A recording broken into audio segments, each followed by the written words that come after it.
All right, welcome to the North Georgia Advocate podcast number 13.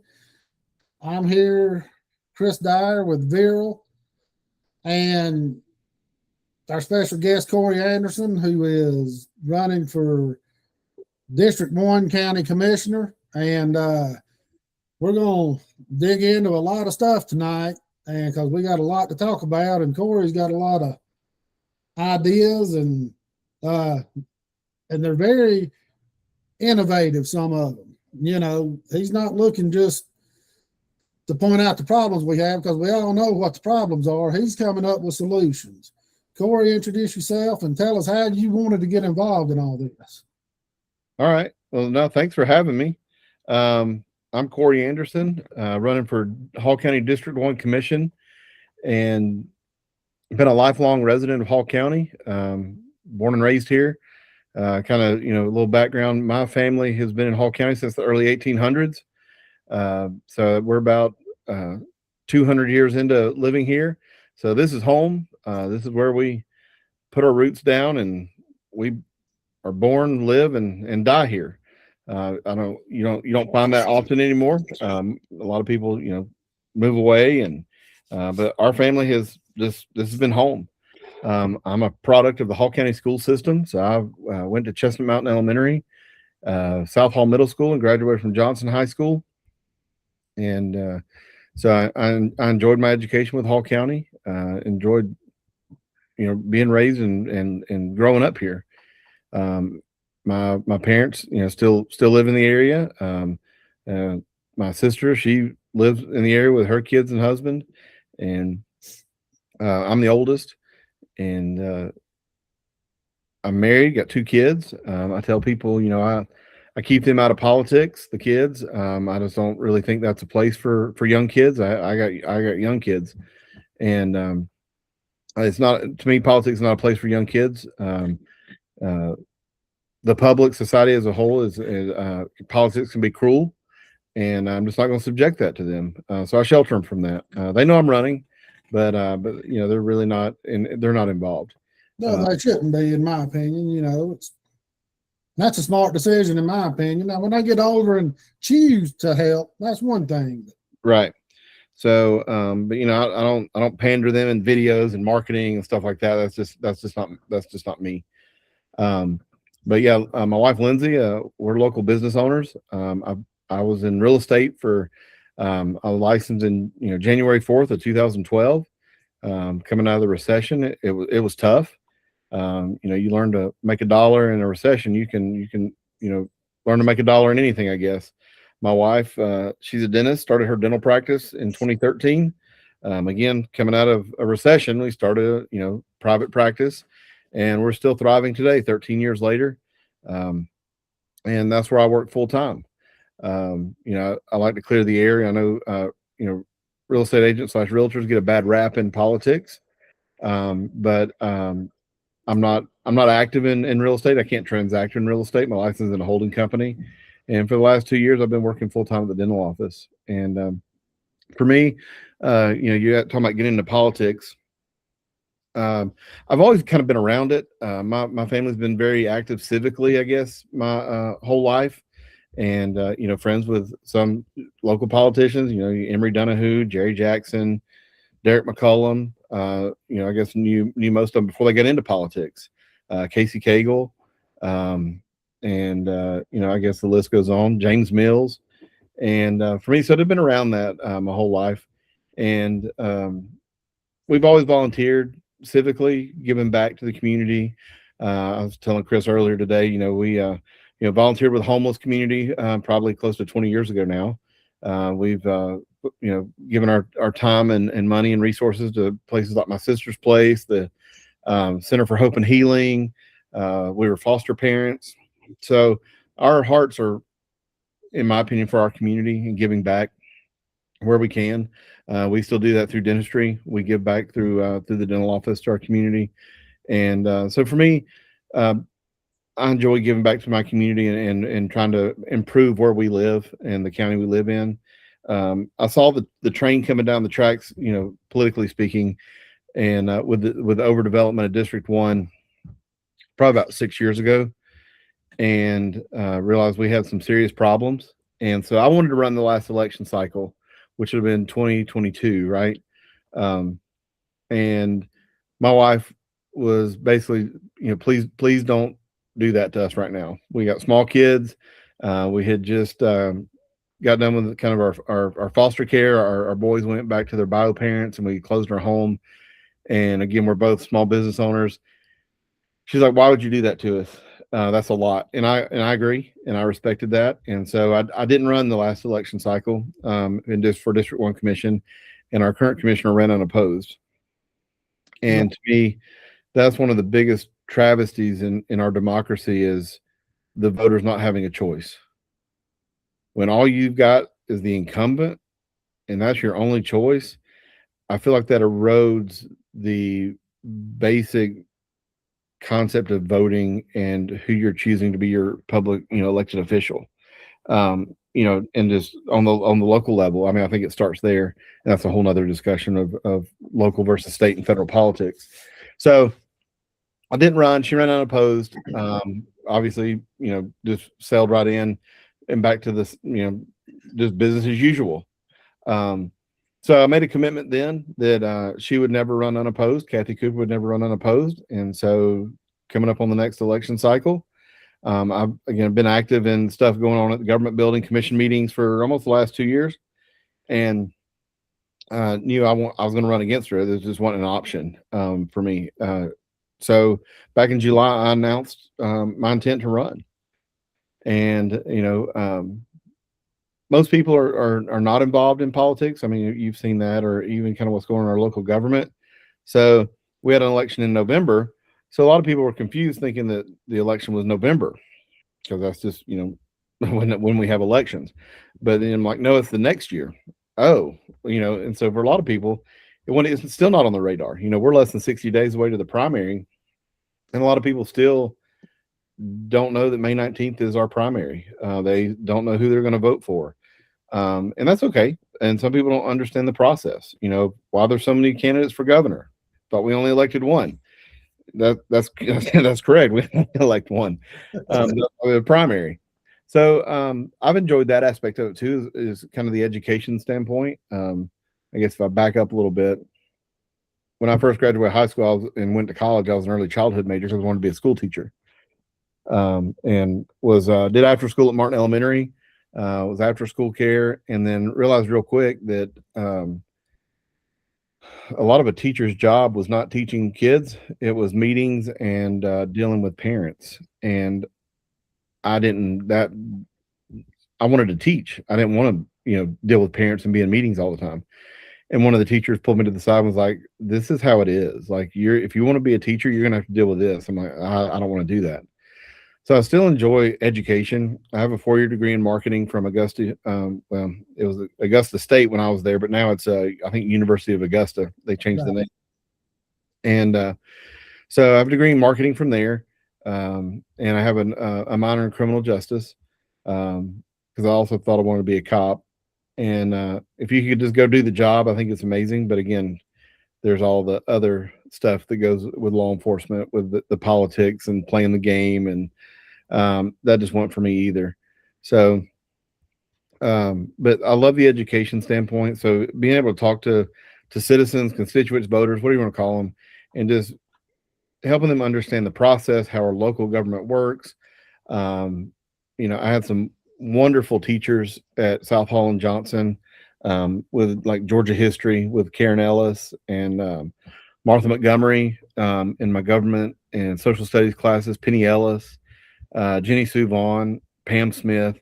They're still, I've been out of school 26 years, and I still remember their names like I was in their class yesterday. And what's funny is I was telling my wife the other day, they were all women. And, I never really made that correlation, but these women were very impactful in my life, and made sure we understood the role we play in our local government, state government, federal government. Exercise your right to vote. If you don't vote, then you don't have a reason to complain, because you could have been a part of the solution, but you chose not to. So vote, understand how economics works, understand how your government works, How many U.S. senators do we have? Most people don't know the answer to that. Yeah, they don't. It's 100. It's just always 100. There's 2 per state. So they instilled that knowledge and desire to understand and be an educated citizen for me. So I give them a lot of credit for I guess what I'm doing today and my passion for local government, understanding how it works, and that we the people really does mean something still. I think we've lost that a little bit as a whole, but when you get down to it and the basis of it, we the people, I mean, that's it. And I tell people all the time, at 2875 Brownsbridge Road, where our government building is, that building is we the people. It is not some person's building. It is our building. It is our property.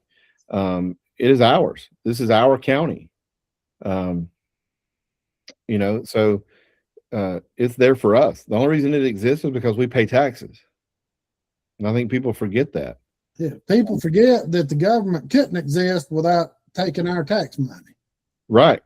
Do we own that though? No, I thought we saw that the building was owned by a separate LLC that rents the building to Hall County. So, yeah, you want to chase that rabbit for a minute?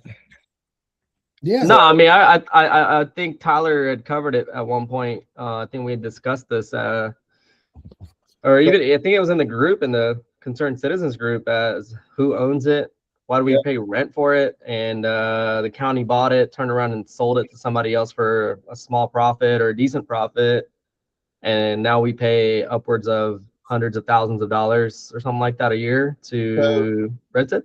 Yeah, so back in probably around August, I was talking to a patient voter at the office. We were talking, and I was just kind of sharing.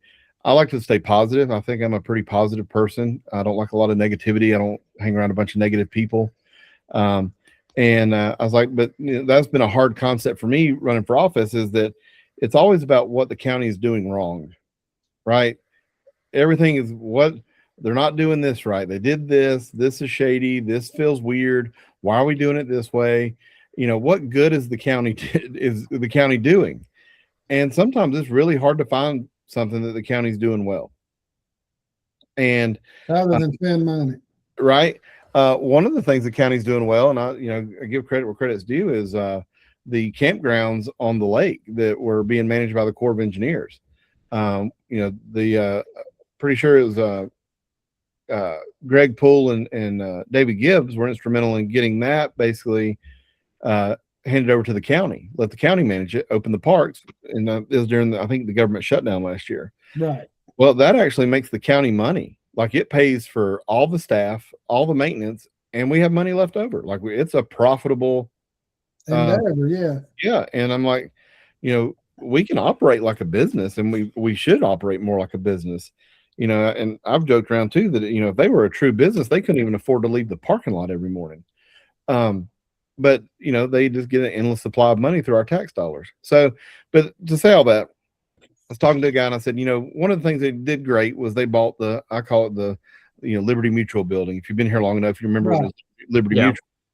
And I said, they bought it during the recession. They got a good deal on it. I think I couldn't remember my numbers. I was like, I think they paid like $6.4 million. Steve Gailey negotiated a deal for $7.2 million, but they only ended up paying $5.1 for it because Liberty Mutual rented it back from the county for 2 years. Right. So they ended up technically paying like $5.1 or $2 million. Yep. And so that was a good deal. I was like, man, that was a great thing. We consolidated all of our departments into one building, one rooftop. The building was already there. There's no way we could buy that land, replicate that building for that kind of money. It was a good deal. Oh, and so I said, but let me look at the numbers just to make sure I'm not speaking out of my rear end. So I looked, and when I looked it up, again, I got a real estate license. I started looking up through, and I'm a member, or I subscribe to the Georgia Superior Clerk of Courts website, where I can look up deeds and plats and liens and stuff like that. Basically just do a title search. But I looked it up and realized it didn't show ownership as Hall County government. I was like, well, that's weird. And it was in an LLC. And I was like, why is it in an LLC? Like, we own that building. So I looked up that LLC to see other properties it owned, and that LLC was holding the North Hall Community Center and the land behind it on No Pone Road, the government building, and then the Department of Labor building on Atlanta Highway. And I was like, well, maybe that's just normal. And it was a weird acronym. No, I say weird, but basically it stood for the Gainesville Hall County Development Authority. But it was an LLC, and the LLC is registered with the Secretary of State. And I was like, well, the Development Authority is a government entity that is allowed to exist by municipal code. So it's technically a government entity. So they don't have to be an LLC. They're not registered with the Secretary of State. None of our government entities are registered with the Secretary of State. But this LLC was, and it's holding our government building, North Hall Community Center, and the land behind it. So I started digging a little more, and I was like, well, maybe the Development Authority does this. Let me look at other government properties. I looked at all the fire stations, Hall County government, libraries, Hall County government, the jail, Hall County government, courthouse, Hall County government, sewer pump stations, Hall County government. But our government building was in Korey, what was the name of the LLC? GHCDA LLC. So I'm thinking Greater Hall County Economic Development Corporation. Well, Development Authority, yeah. LLC. Authority, yeah.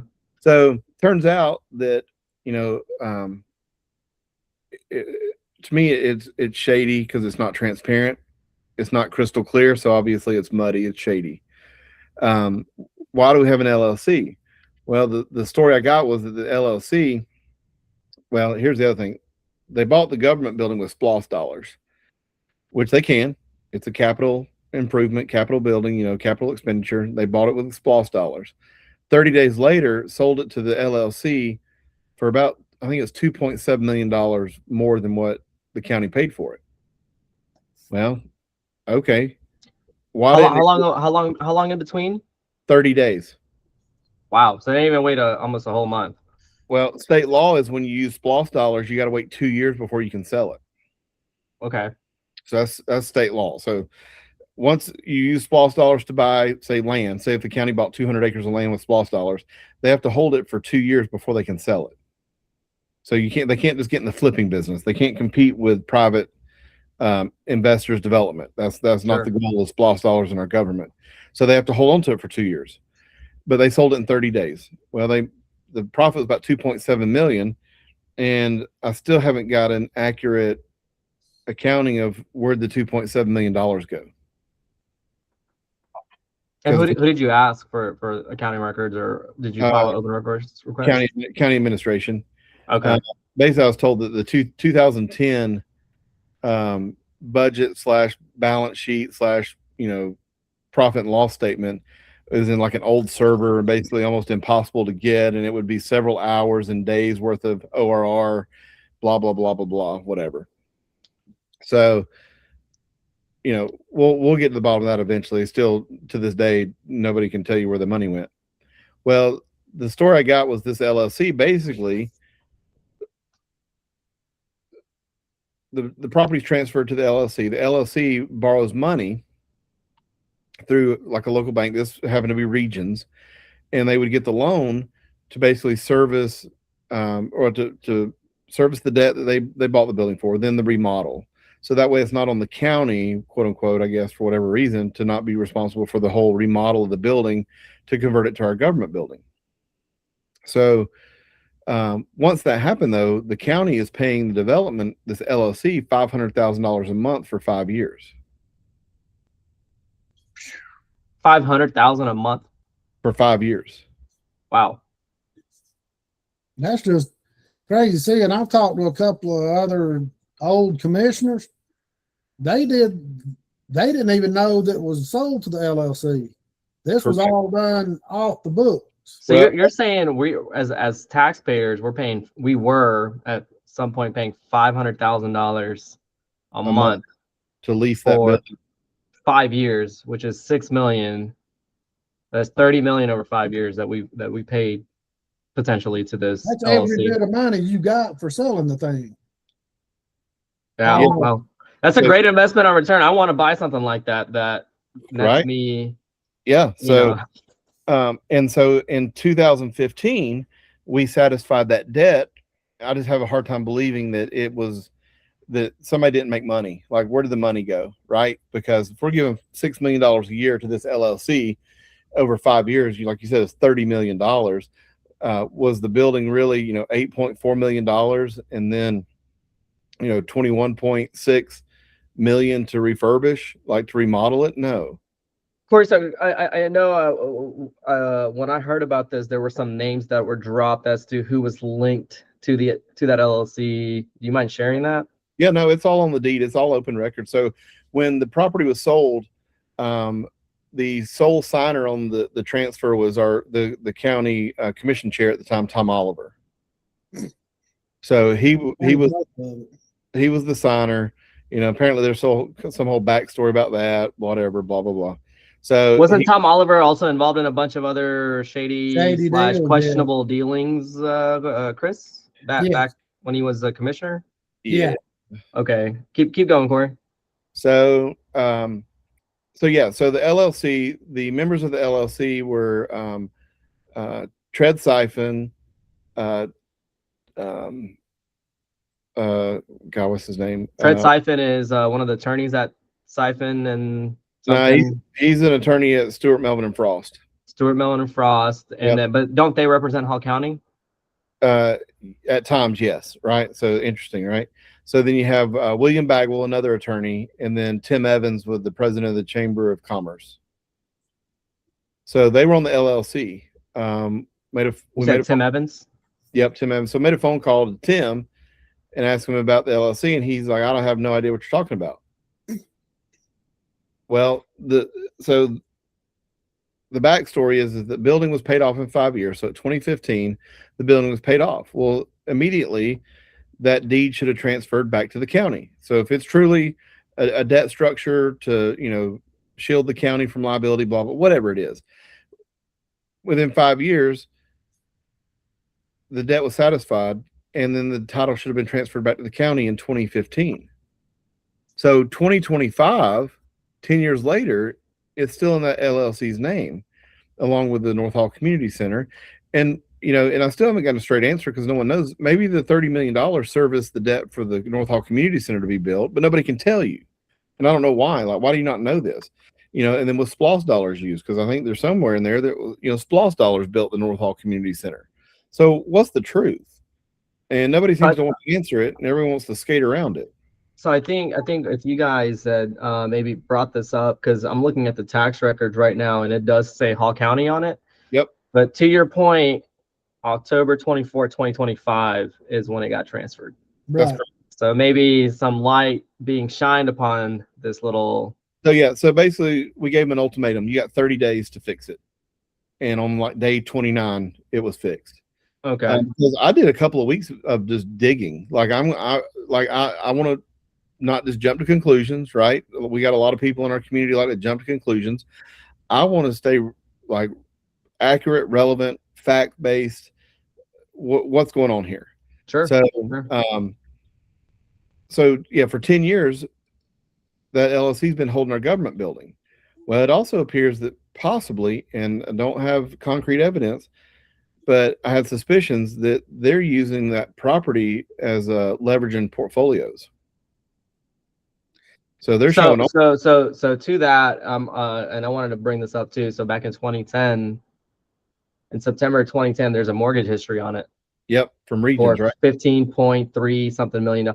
Doesn't say which bank or anything like that, but it just says other institutional lenders. So there's some validity to what Corey's saying as far as it possibly being leveraged in a portfolio, because they took out $15.3 million against it from the looks of it for 5 years. Yep. So yeah, I got my folder somewhere around. Very interesting.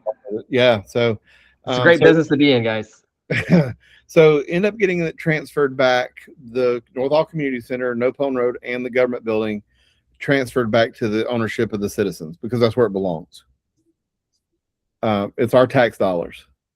Now, isn't there already a development authority out there that's government land is not the LLC?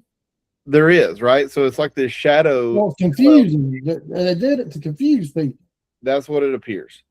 But yeah, the development authority still exists. That's a whole nother can of worms when you start diving down the development authority, the Lanier Development Authority, or Lake Lanier Development Authority, the Chamber of Commerce, the Unified Development Code Steering Committee. I mean, you start seeing all these same names just pop up throughout all of this. Everybody's got their hand in the cookie jar, and it's all being funded, it seems like, by the taxpayers of Hall County. You're starting to see more Georgia counties, and maybe it's across the state, but I've just been following Georgia, where basically they're dissolving their development authorities. Right. Well, You bring up Trad Siphon, and I'm not picking on him. It's just he seems those sweetheart deals they just gave Kubota and Kings Hawaiian and Oakwood, where they gave them those deferred, where they don't have to pay. They put their land in some kind of a legal trust, where they didn't have to pay taxes on it for so many years. And yeah, they'll put them in, tax abatements or pilots, payment in lieu of taxes. So yeah, payment in lieu of tax. Yeah, the pilot.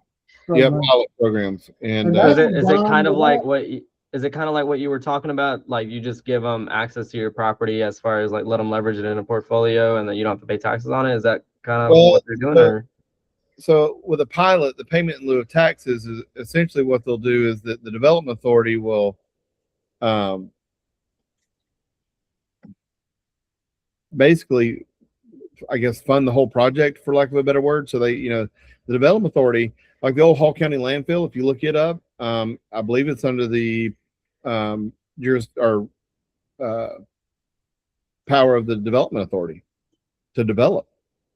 Sure. And so they've got, the development authority is a mixture of Gainesville City members and also Hall County members. So I believe Hall County appoints the chair of the development authority. As when I say Hall County, like the chairman, the commissioners appoint the chairman, and then the city appoints the vice chair. Right. And a lot of times, I guess we'll say it makes sense, but anytime we have a board like that, there's somebody from at least one, power company. Jackson EMC or Georgia Power is going to be on there. There's going to be an appointment from the Chamber of Commerce is going to be on there. There's ex officio members. There's a lot of rules. Municipal code puts a lot of rules around the development authority of what they can and can't do. And it seems like, are we following those to the T? Or are we just kind of doing what we want? Because, the development authority is supposed to also, they have public meetings where the public's invited. And they also keep minutes for those meetings. I've never seen one advertised. I haven't either. And so, it's just like any other government entity. They have to obey sunshine laws and post their meeting times and where they're going to meet and record the minutes and everything. And then who do you go to get the meetings minutes? Right. You have to go to them. And, and of course they're all, choir boys who are not, don't look at us. We're just, everything we do is only up and up. So, but yeah, so the government building got it transferred back to where it shows ownership as Hall County government, as it should have been 10 years ago. Yeah. And it feels like, oh, whoopsie, it was just an oversight. We'll get that fixed. You got $100 million in land sitting there, and it's not an oversight. I mean, come on. Well, and two, there's, a new courthouse is on our next SPLOST agenda. Right. And with our courthouse, it has to be within the county seat, right? State law dictates that our courthouse has to be within the Gainesville city limits. Well, our government building is also within the Gainesville city limits. And David Gibbs, his proposal is we'll put the courthouse at Brownsbridge Road. We'll have everybody on one property. We won't need to have, people all over, say, I say all over the county, but, in different buildings all over the city to try to, have court services. We'll put it all in, we got 39 acres there. Exactly. Up there. Save a bunch of money on real estate. Well, it's hard to do when you don't own the building and the land. Yeah. right? That LLC owns it. Technically, that's what it was showing, especially on the deed. We didn't have a deed transfer. And so some of that makes me think that they definitely don't want the courthouse at Brownsbridge Road because we already own the real estate. So where else is it going to go? Well, everybody keeps saying, well, it needs to go around the square. It needs to go downtown. That's the worst place to put a courthouse. Yeah. Like, our current courthouse is only 26 years old, maybe. Yeah. 26 years old. And we've already quote unquote outgrown it. And I spoke at one of the SPLOS meetings of, okay, we built a new courthouse that was the, end all be all. And, what was it? If you look back, it was some company out of Canada that builds schools that built our courthouse because they were the lowest bid. Yeah. And here we are, we've outgrown it and we don't have any space and we need a new one. And in my opinion, realistically, a new courthouse is going to be probably $500 million to build what they need to build. I think their number was like 250 or 300, but I was talking to somebody and I'm like, why don't y'all just be honest? It's going to be $500 million to build a new courthouse. And their words were to me, and I'm not going to say who it was, is that when we said that, we were laughed out of the room. So we had to come up with a number that was more appealing to the community.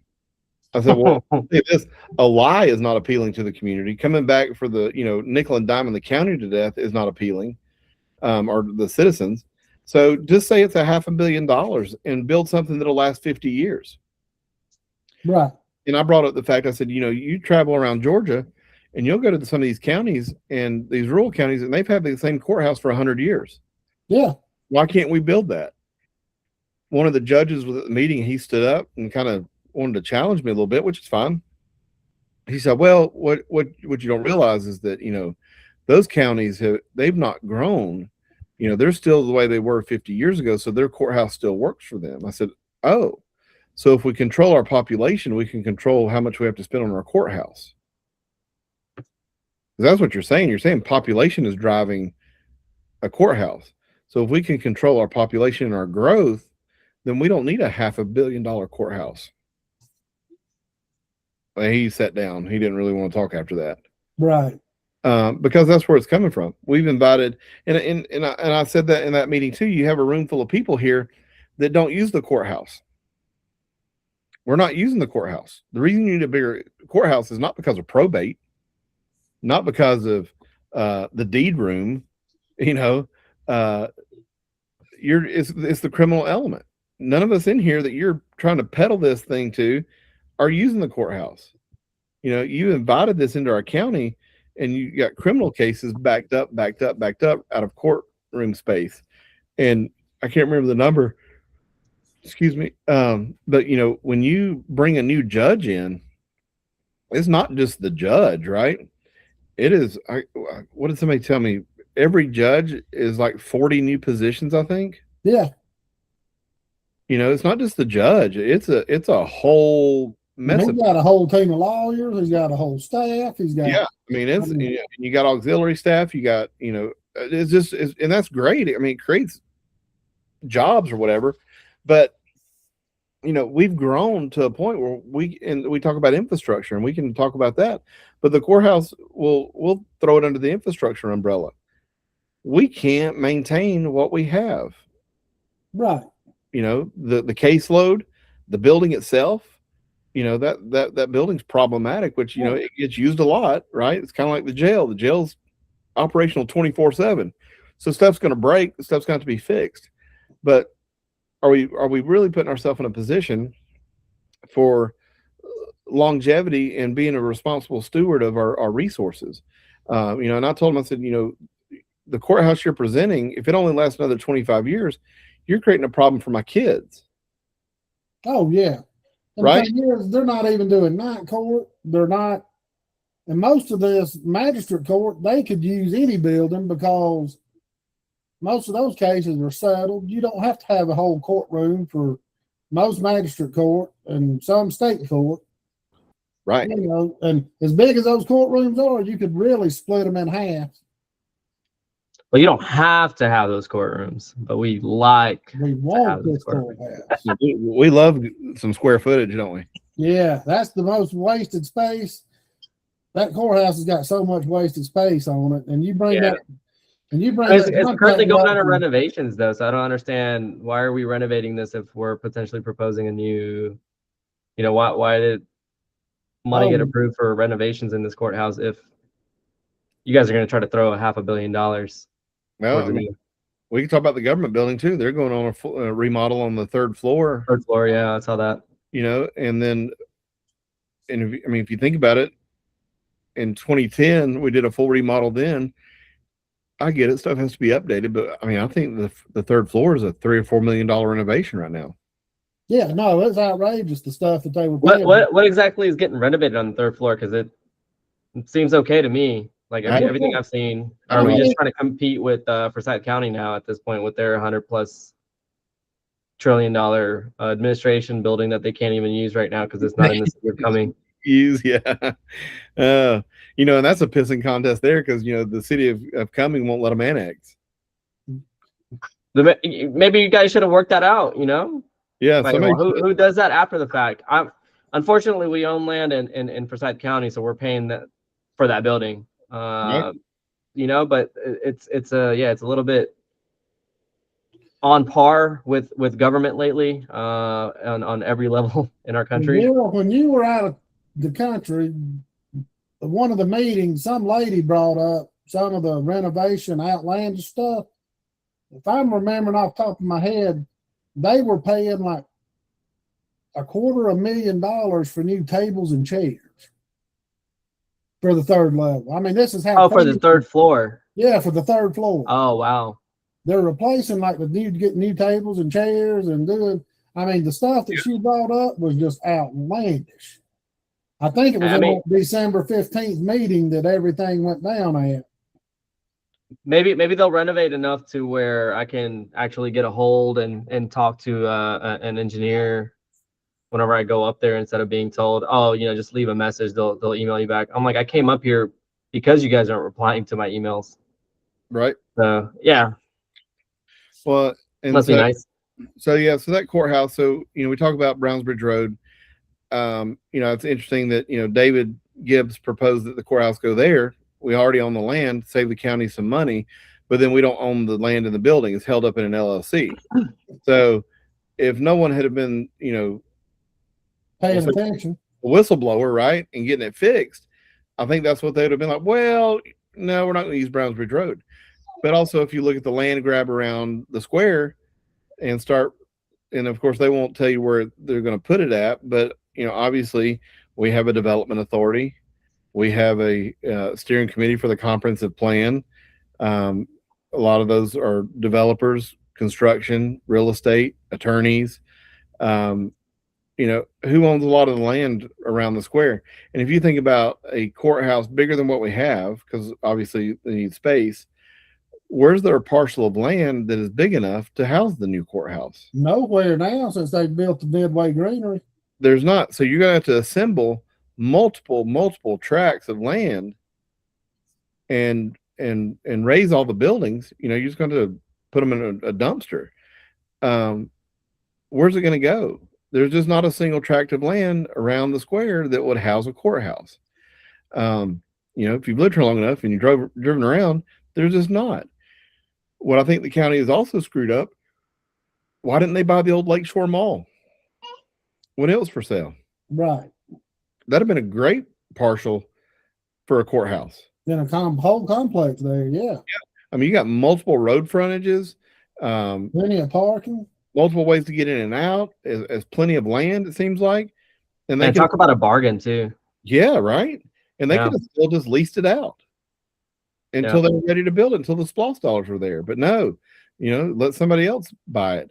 I go back to Blue Ridge Shopping Center. If you know where Blue Ridge Shopping Center was, that was plenty of land to build a courthouse. Yeah, now we got 400 condos over there.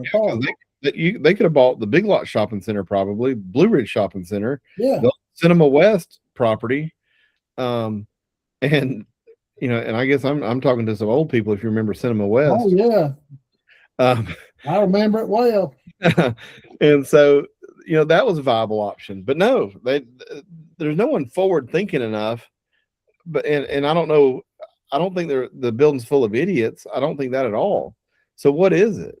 Like, why are we not using our thinking hat and looking, 5 years ago, they knew we needed a new courthouse. This didn't come up with it in the last 6 months, I hope. So, well, Korey, I'm gonna be on the other side of that coin. Respectfully, that is a building full of idiots, because, like you said, there's a lot of things that, and then that's on par with government. Like that's literally on par with government, because they're not forward thinking. It's one of those things where you have unlimited resources, essentially, because you know what, we're always going to have this tax cattle that's going to pay their taxes, and we're never going to run out of money. We don't need to spend mental energy to focus on what's the best option here. So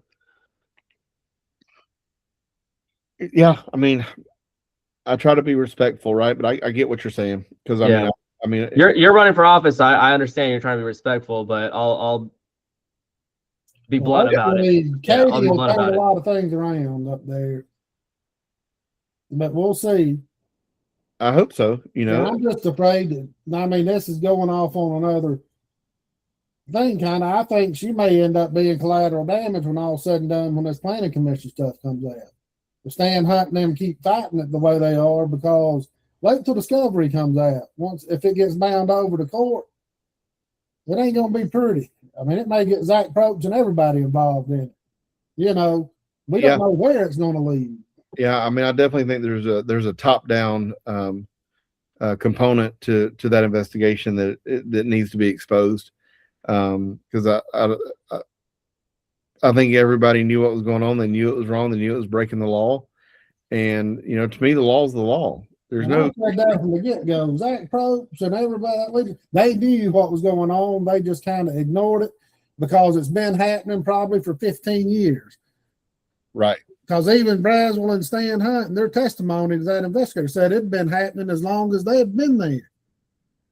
Yeah, and they've gone to the training, so it's not like they haven't received any kind of training on this either. So, and again, I went when it first came out. Well, we didn't know. Well, no, we know that ignorance is not an exception to the law. No, you can't be ignorant, and you're in that position. And I found out the other night, basically, when these commissioners appoint somebody to, say, the planning and zoning board, there's no formal application process. no.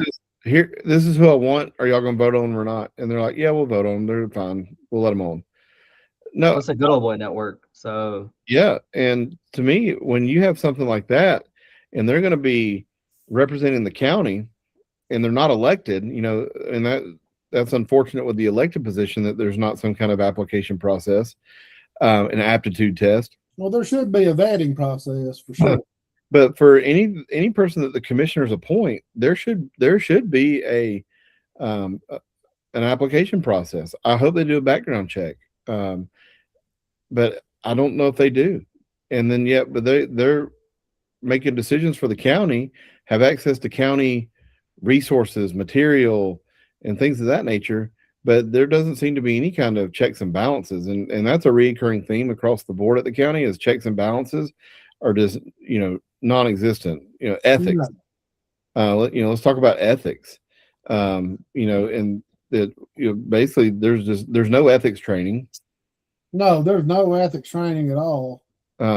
If there is, they don't take it serious, and that's unfortunate, because again, I go back to that is solely because of our tax dollars that it all exists.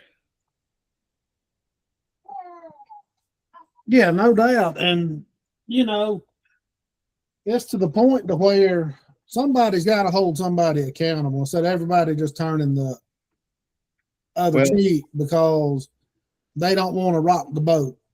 Well, the other thing that I got a few talking points, and we can hit on that, because again, we could probably talk till midnight. But with the Hall County government, they have organizational values, and they're plastered all over the building. I don't know if you've ever seen them, but I took a picture of it a few months ago. Actually, I took it on December 17th. And I guess that was the day of the planning and zoning hearing, Right. December 17th. But one of the things and they're really good if they'd follow them, but value and transparency, because they're it's serve, right? And so the V in serve is value and transparency. And it says, we will maintain openness and transparency as a basic tenet of our organizational structure. We will adhere to the highest ethical standards in the execution of our duties and responsibilities. I think they should rip all those off the wall and throw them in the trash, because that they just are not following their organizational values. They don't care. That's just lip service. The first one is serving citizens. We will always highly value the citizens we serve as the object of our continual focus on service. We will support the achievement of professionalism to our citizens and within the organization by our conduct, speech, demeanor, and decision making.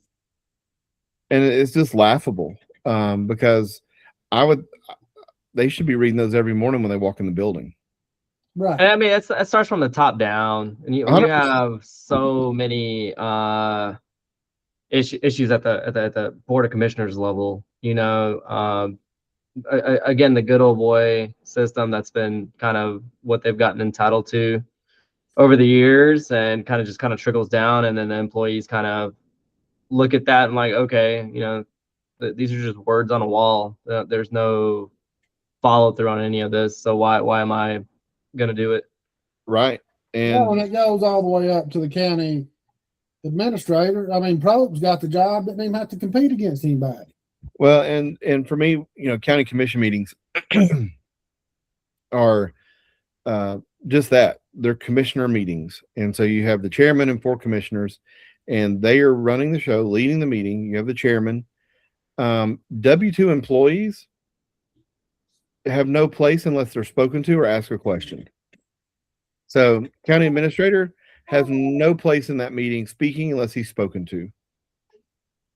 Right. For consultation to clear up something. But you'll find time and time again, and it's gotten better, because I've made a few comments about that, that this is not your meeting. You're an employee. You're a W-2 employee who works for the citizens of Hall County. This is not your meeting. You can sit there. We're glad you're here, but we don't need you to speak unless you're spoken to. And that's not to be disrespectful. That's just the decorum of the meeting. Yep. And we run into the same issue with the Board of Education. I mean, it's countywide, Oh, the Board of Education. So, I don't even have time to even worry about that. But yeah, the same thing. You have a superintendent, a W-2 employee who is leading the school board meeting. No, the school board members who are elected by the citizens of Hall County should be leading that meeting. yeah. 100%. Schofield works for them. That's it. Not the other way around. And if they have a question, that's why the superintendent is there, to answer their questions, not to lead that meeting. Yeah. The school board members sometimes don't even speak. Yeah. And so until the school board members get a backbone, and I'd say that to their face, and if they're in the room, get a backbone, start leading your own meeting, because that's the meeting, the school board meeting. Right. County commission meeting. And it's like they feed off each other. The county government and the Board of Education, they've got in these ruts that we've got to have new people in there to break these cycles. Right. Do the Board of Education folks actually know that they're the ones that's supposed to be leading the meetings, or is it kind of like it's just been going on for so long? They know they're just scared of Schofield. Well, Bill Thompson and Brian Sloan should know out of anybody, because they've been in this. Bill was the, I guess he was the assistant principal at Johnson when I was there. Great man. He knows how the system works. He knows how the board works. Brian Sloan, this is not his first rodeo in the school board, right? And I think he's running unopposed. He may have a Democrat. I mean, they're both 20-year members overall. So, they were there when what was it? Fordham was superintendent. Was that right before Will Schofield was Fordham? So yeah, they know. But yeah, I guess talk about commission processes and stuff. Running for District 1, if we want to go down that road, and Yeah, our current District 1, I mean, that's a very controversial district because a lot of the stuff the current commissioner's doing. Well, yeah, and I spoke at Reunion Country Club the other night and hit on this, and the number of approved, we'll call it lots in Hall County. I've heard estimates as high as 15,000. It seems to be probably around 10,000 lots that have been approved that can be built on today. Right. Now, they're ready. We need to make it clear those are not single family homes. A lot of them condos or apartments. Or there's 10,500 units that could be still dwellings that people can live in that are already approved. Sure. And one of them, I hit on is Old Winder Highway. On Old Winder Highway in the last, we'll just say 6 years, now they've approved over 3,000 units. We'll say 3,000 doorsteps, 3,000 doors. Yeah, that's fine. Between the Riverwalk / Revel community, the 700 apartments and townhomes next door, the 135 across the street, the 126 they just approved at 5111 Old Winder Highway, and that's a 4-mile stretch of road in Hall County. It goes from Winder Highway to Friendship Road, so a 4-mile, two lane stretch of road. We were late, matter of fact, a couple of weeks ago, taking my mom to the oral surgeon in Winder. Yep. The Patrick Walkers. And we were late because we were stuck in traffic for 30 minutes because a freaking construction truck at one of those subdivisions during that stretch had the whole road blocked. Yeah. You couldn't even get by. Yep. So, you start looking at that, and, I can go down through the list here if everyone wants to hear it. But, we had 5031 Union Church Road is 208 lots. 3580 Poplar Springs Road is 192 lots. 5580 Old Winder Highway is 135 lots. That's actually 135 rentals, so that you can't even buy them. Right. 5401 Old Winder Highway is a 700 apartments and townhomes, but also 1.7 million square feet of warehouse. We got 3969 Boulding Road is 59 lots. 4616 Winder Highway is 52 lots. Clark Farms, Spout Springs Road is 135 lots. They're all rentals. Another one at 6804 Spout Springs Road is townhome rentals. And then we got 5601 Old Winder Highway, which is about 2,000 lots, 2,000 doorsteps, 2,000 units. That Clark Homes, that's a big sucker. Right there. Yeah. Are these rentals being proposed as rentals, or are they supposed to be, or are they being proposed as something for or affordable housing? So some of them come across as fee simple, so that they can be purchased, right? They're going to have ownership as units. But then some of these just end up, we'll say it's fee simple, but again, if they can sell all of them to one person, then is it still fee simple? Because they did sell it to someone. It's just that that was never the intention. It was always going to be rentals. I did ask that about the 700 apartments and townhomes. Obviously, apartments are going to be rentals, but at Old Winder Highway, because they didn't have it explicitly listed, are they rentals or not? So I made a point to ask: are these going to be rentals? Yes, the apartments and townhomes are 100% rental.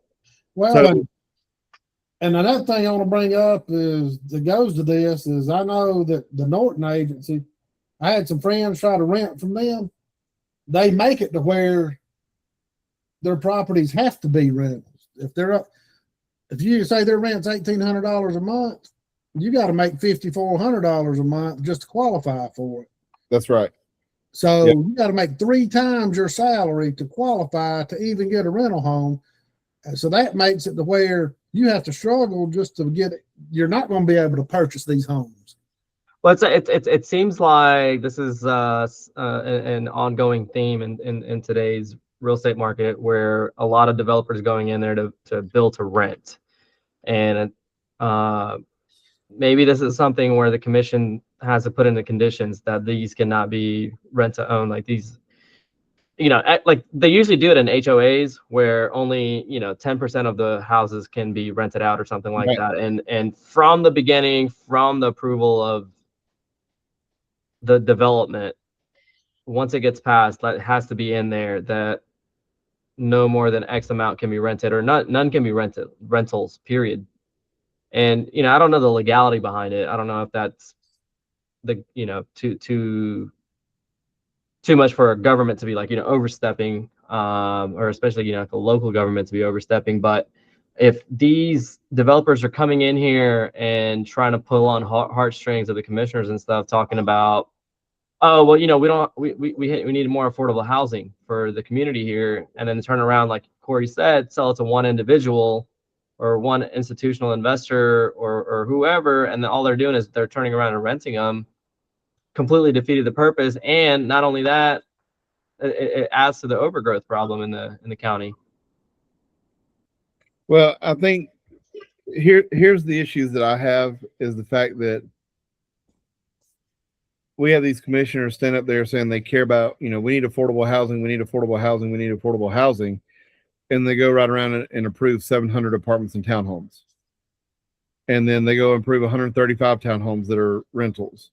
Or it's not explicitly said in the application what they are unless you ask and get them, make them say it, is that we're not promoting affordable housing, we're promoting rentals.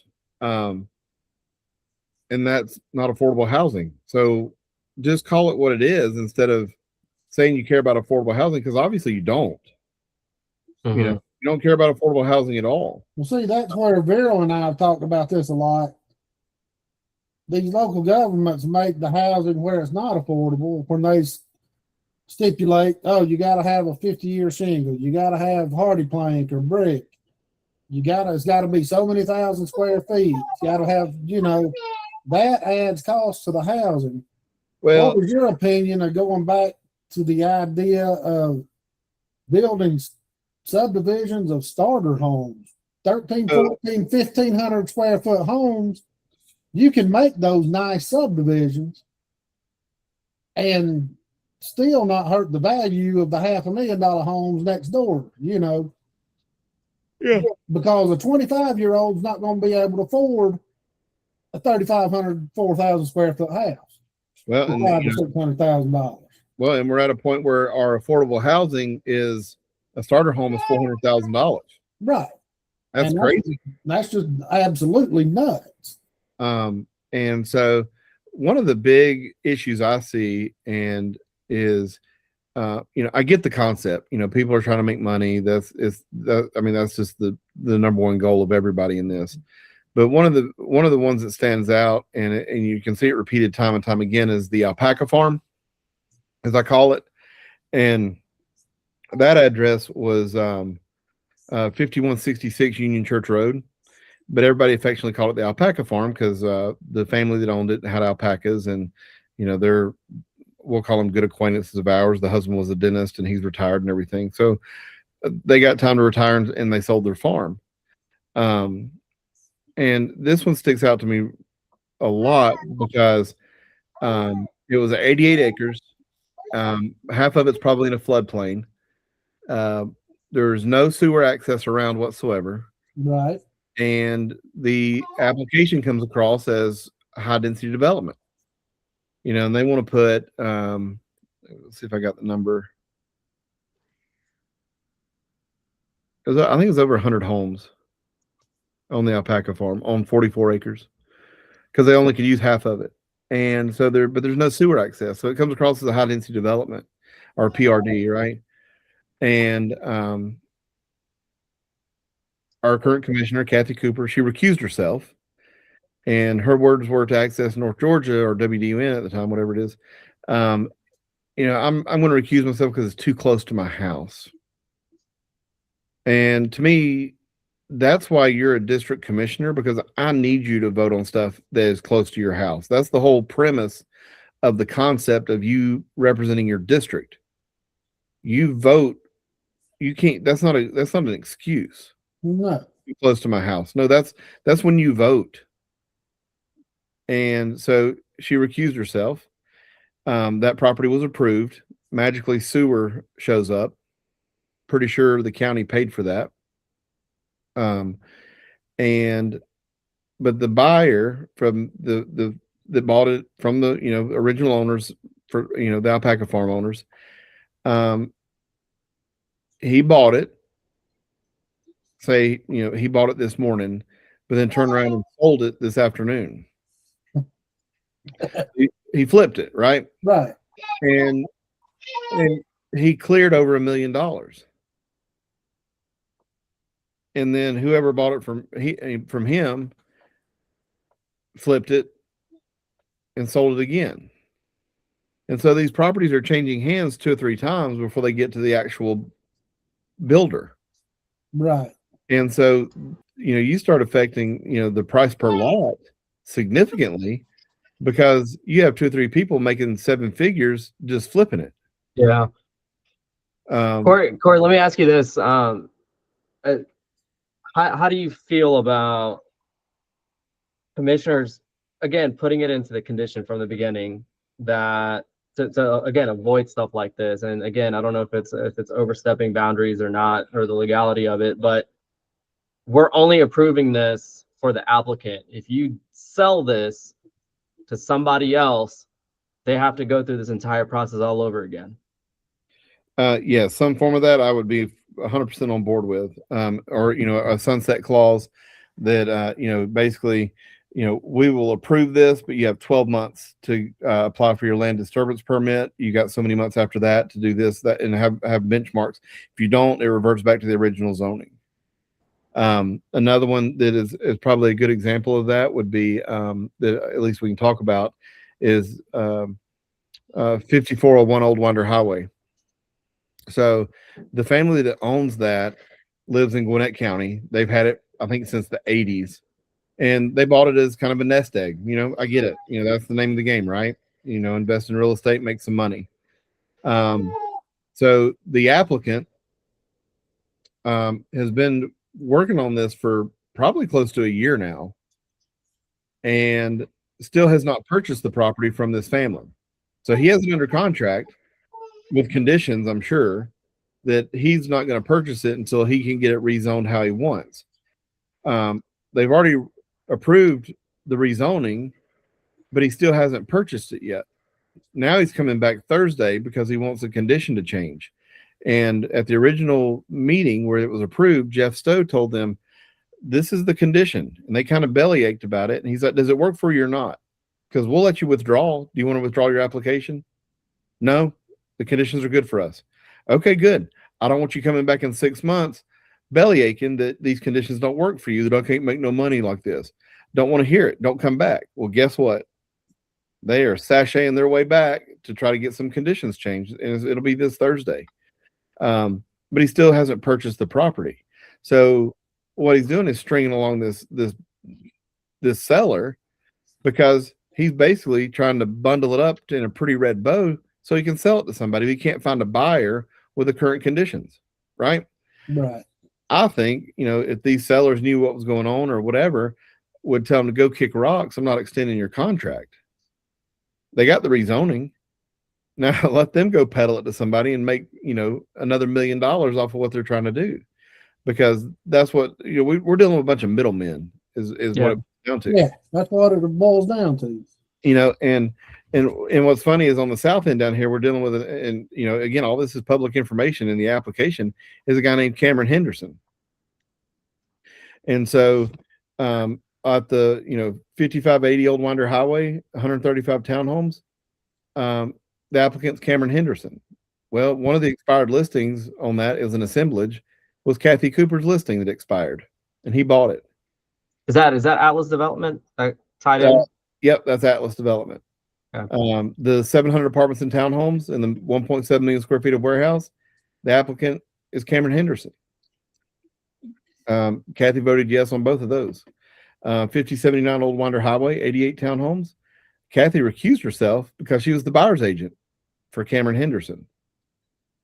and the commission approved it.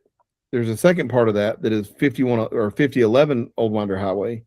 She recused herself, and that part got denied in January 2025. Well, she unrecused herself because the applicant sued and it came back out of Superior Court. She unrecused herself because she said a conflict didn't exist anymore. Yeah. That was the big December meeting and what led to the lawsuits. Well, and what led to Beth Garman getting resigning in lieu of termination. Exactly. Well. Because they were hiding the rezoning sign. That's a whole nother story. So, but again, the applicant's Cameron Henderson. Zero Cash Road is now 5 homes, which is fine. It was zoned that way, agriculture, and they divided into 1 acre lots, and they're McMansions down there. But the buyer was Cameron Henderson. Buyer's agent's Kathy Cooper. 5763 and 5745 Union Church Road. The buyer for that was Cameron Henderson. The buyer's agent, Kathy Cooper. Now there's 5 homes there too. They tore a house down, divided it up, and made it into 5 1 acre lots. 5166 Union Church Road, the alpaca farm I was talking about. The buyer, Cameron Henderson. Kathy recused herself. Unknown buyer's agent. Don't know who it was. It was basically an off-market property. But there's rumors around. But again, I don't have anything concrete, so I'm not going to speculate. 5767 E. Reed Road, which is off Strickland Road at Platt Park. That was a tract of land. The applicant, Cameron Henderson. 5610 Winder Highway, 88 townhomes. The applicant, Cameron Henderson. Staff recommended denial for that one because the proposal, it was inconsistent with the residential future land use. And it was denied, and they sued the county. Then it came back before the county in December of 2024, and Kathy made a motion to approve, and it was approved. So we've got these conflict of interest.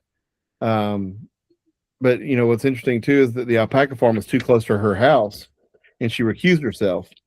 But there's 2 developments that are closer to her house, and she didn't recuse herself, and she voted to approve those.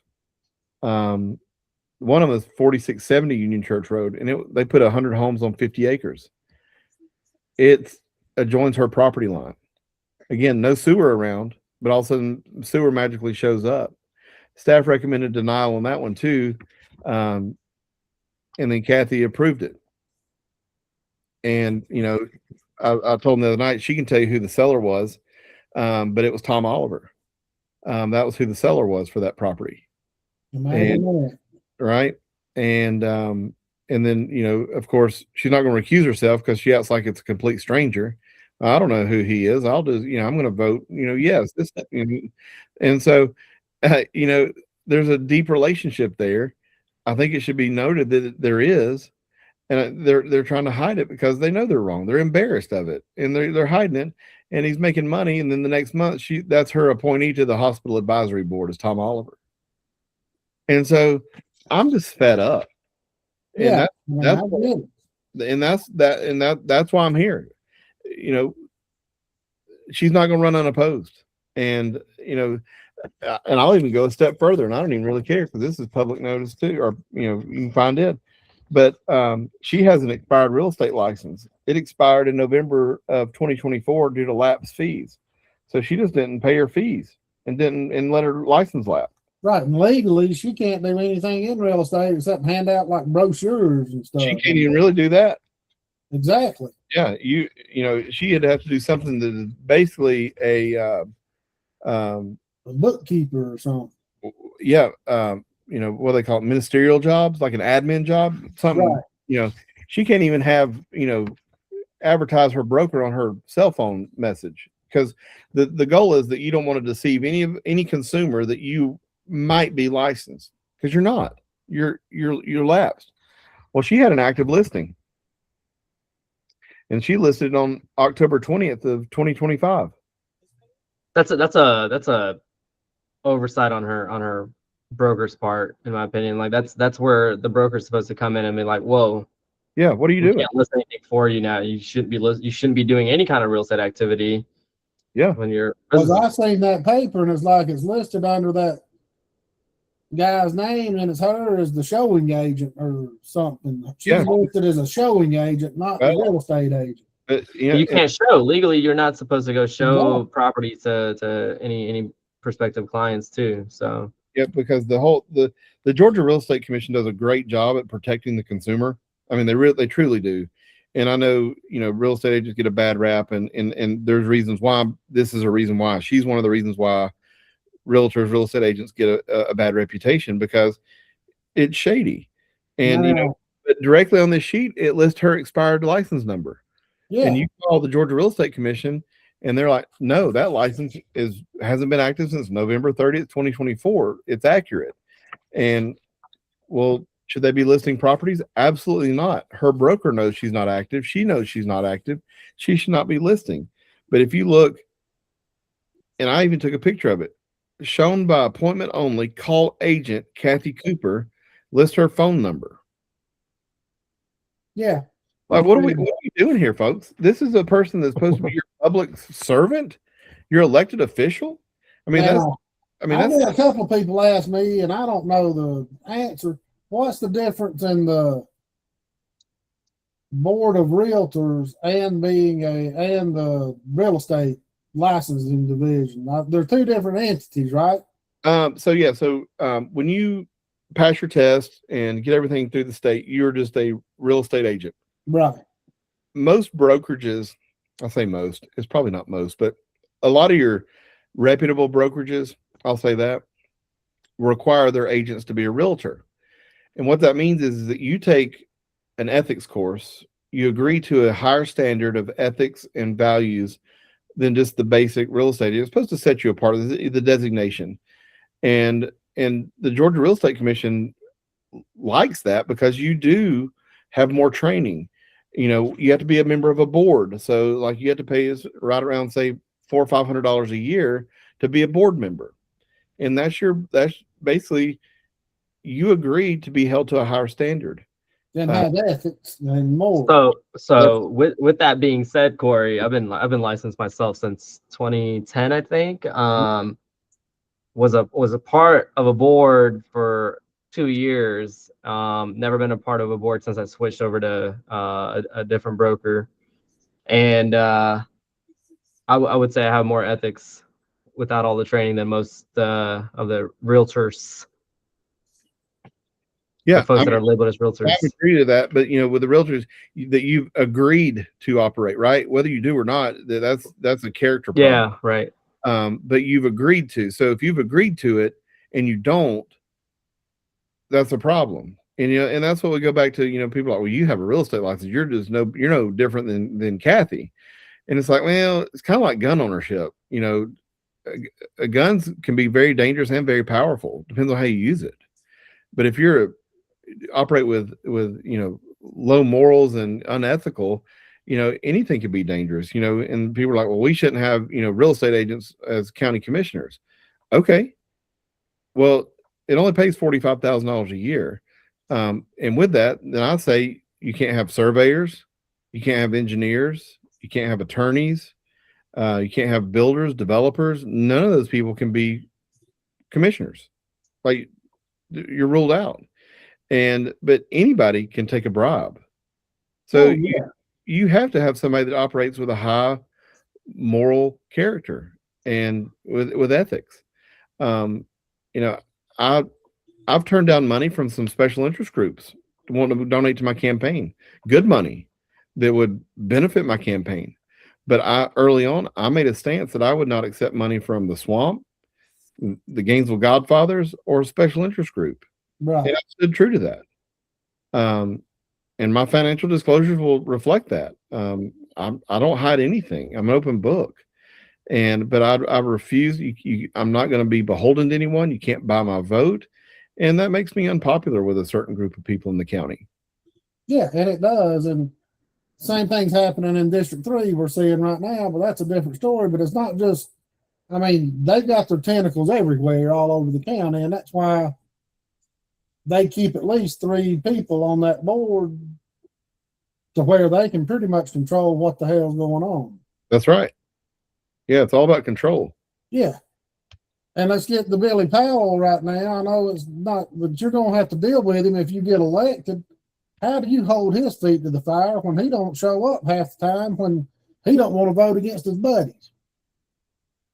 I mean, Right. is there a way to combat that, or put it in, maybe push the board of commissioners to make rules on this stuff? Well, there is a guideline. What is the punishment? Who's going to hold them accountable? What's that look like? But you can only miss, I think it's 2 meetings per quarter. But he missed 4 of the last 5 until last week, I believe. Yeah, he's well, I'd have to go back and look, but yeah, he'd missed like 50% of the meetings this quarter. Yeah, I mean, that's crazy. And for the rumor mill is just because he didn't like what was being voted on. And to me, that's tough. Show up. That's your job. You were elected to represent your district. Represent your district well. Quit acting like a toddler, stomping your feet and holding your breath till you get your way. Like, grow up. Yeah, and and it's like everybody says they must take up for these people. Oh, they're good people. I've known them my whole life. To me, that's irrelevant. Good people make bad choices a lot.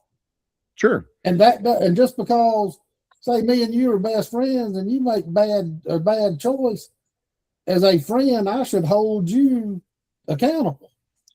Right. They don't like accountability, right? That's a bad word of counting. Right. Accountability. You can see that with our sheriff, and I'm not even going to go down that trail, but planning and zoning board, accountability, staff, accountability, commissioners, accountability. I mean, I keep going, board accountability. I keep going back to accountability. You're held to a higher standard. You should act in a manner of above reproach, where if you ever played, any kind of high school sports, I had a coach. He'd tell me, character is what you do when no one's looking. Character is what you do in the dark. So have character, and be above reproach. Act in a manner that is respectable, ethical, high values, and remember why you're here. You're here to serve the citizens of Hall County. That's it.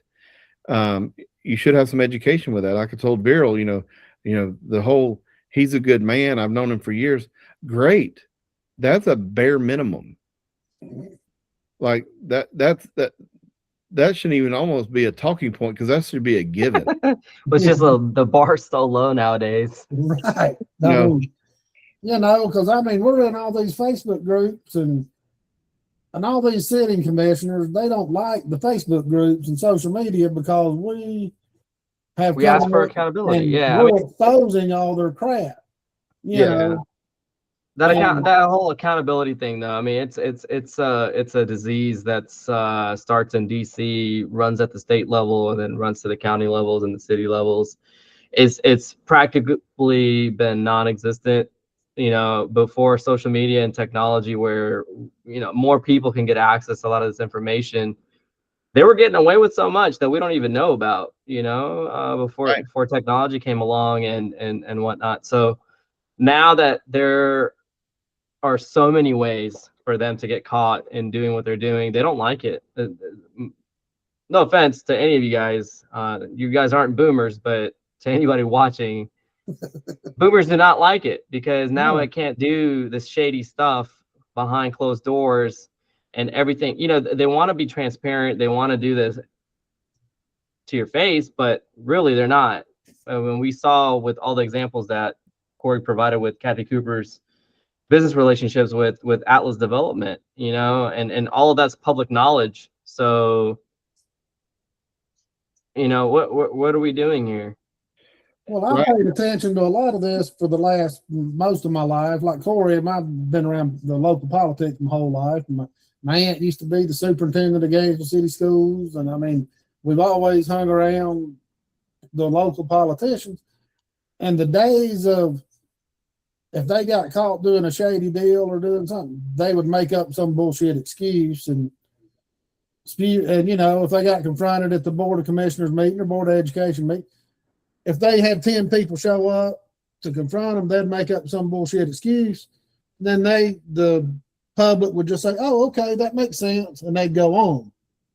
And that's not happening anymore. And they, you know, and that's what we've got to have more of.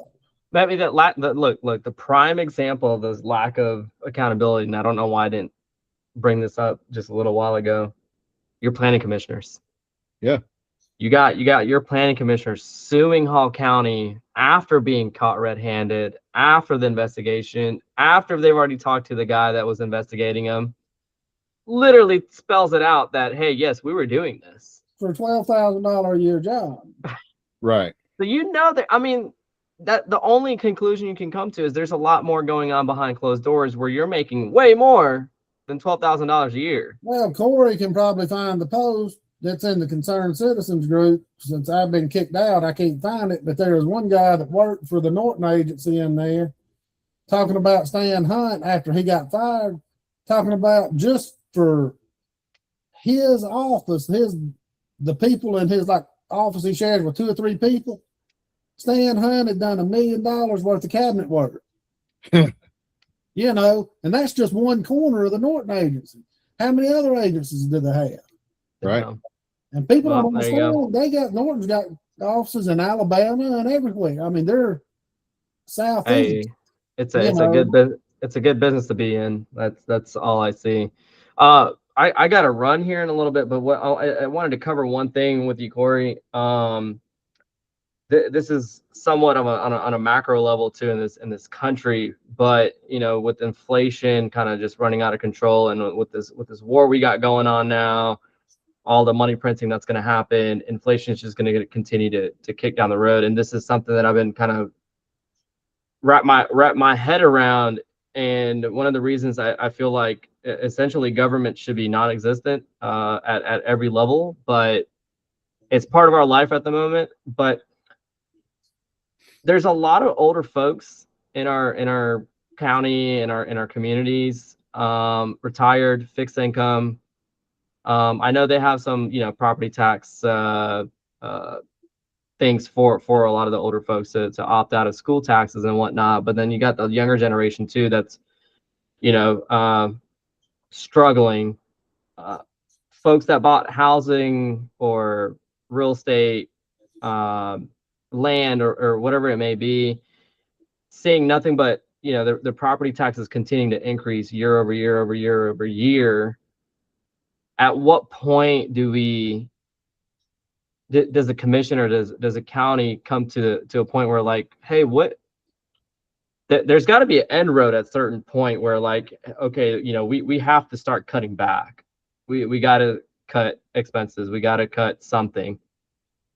But what's your take on that? I know Tyler's done a couple of posts and covered the county's budgets and whatnot, but it's ever increasing. Even with the T-SPLOST and the S-SPLOST and E-SPLOST and all this stuff, it just feels like there's just never enough money for the government to run. And because of that, we have to bring this constant growth in, because we need the tax money. But then because of that growth, you need more tax money. So it's like a never-ending cycle. Yeah. Yeah. And so like, how, you know, what's your thoughts on that as far as at what point are we going to stop increasing people's property taxes to the point where they're forced to sell? So, you know, you can put on your, you know, tinfoil hat and say, you know, is it on purpose to price people out of their properties, where they can't afford it, right? To, you know, for whatever reason, you know, we talk about that like with land, right? You know, if it's, you know, not in conservation, you know, people are forced to do something different because they can't afford the property taxes. When you got people that, you know, they're spending $1,000 a month just on their property tax bill. You know, and, you know, granted, you know, they live on the lake, they can afford it. Well, at some point they can't because they're on a fixed income, because everybody gets to a point where they're on a fixed income at a retirement age, and they're still paying $1,000 a month in property taxes. Well, eventually that doesn't work for them. So they're forced to sell, and they've maybe been in the house for 30 years. And so I chased that one, but I go back to the county loses about 15 cents per square foot on residential development. So when we approve a new residential neighborhood, that is not a win for the county as far as tax money. Because by the time you statistically put those kids in school, develop the infrastructure, whatever that is, provide fire services, government services, emergency services, everything, all the services, the county loses about 15 cents a square foot. So commercial makes up the lion's share of that loss, right? Because that's where your point of sale, your probably not so much maybe industry, but there is some of that, right? With the property taxes that the industries pay on equipment, right? You pay that at the convenience store, we pay it at the dental office, basically personal property tax bill, and collecting tax dollars at the register. So we make up for that loss through commercial industry point of sale.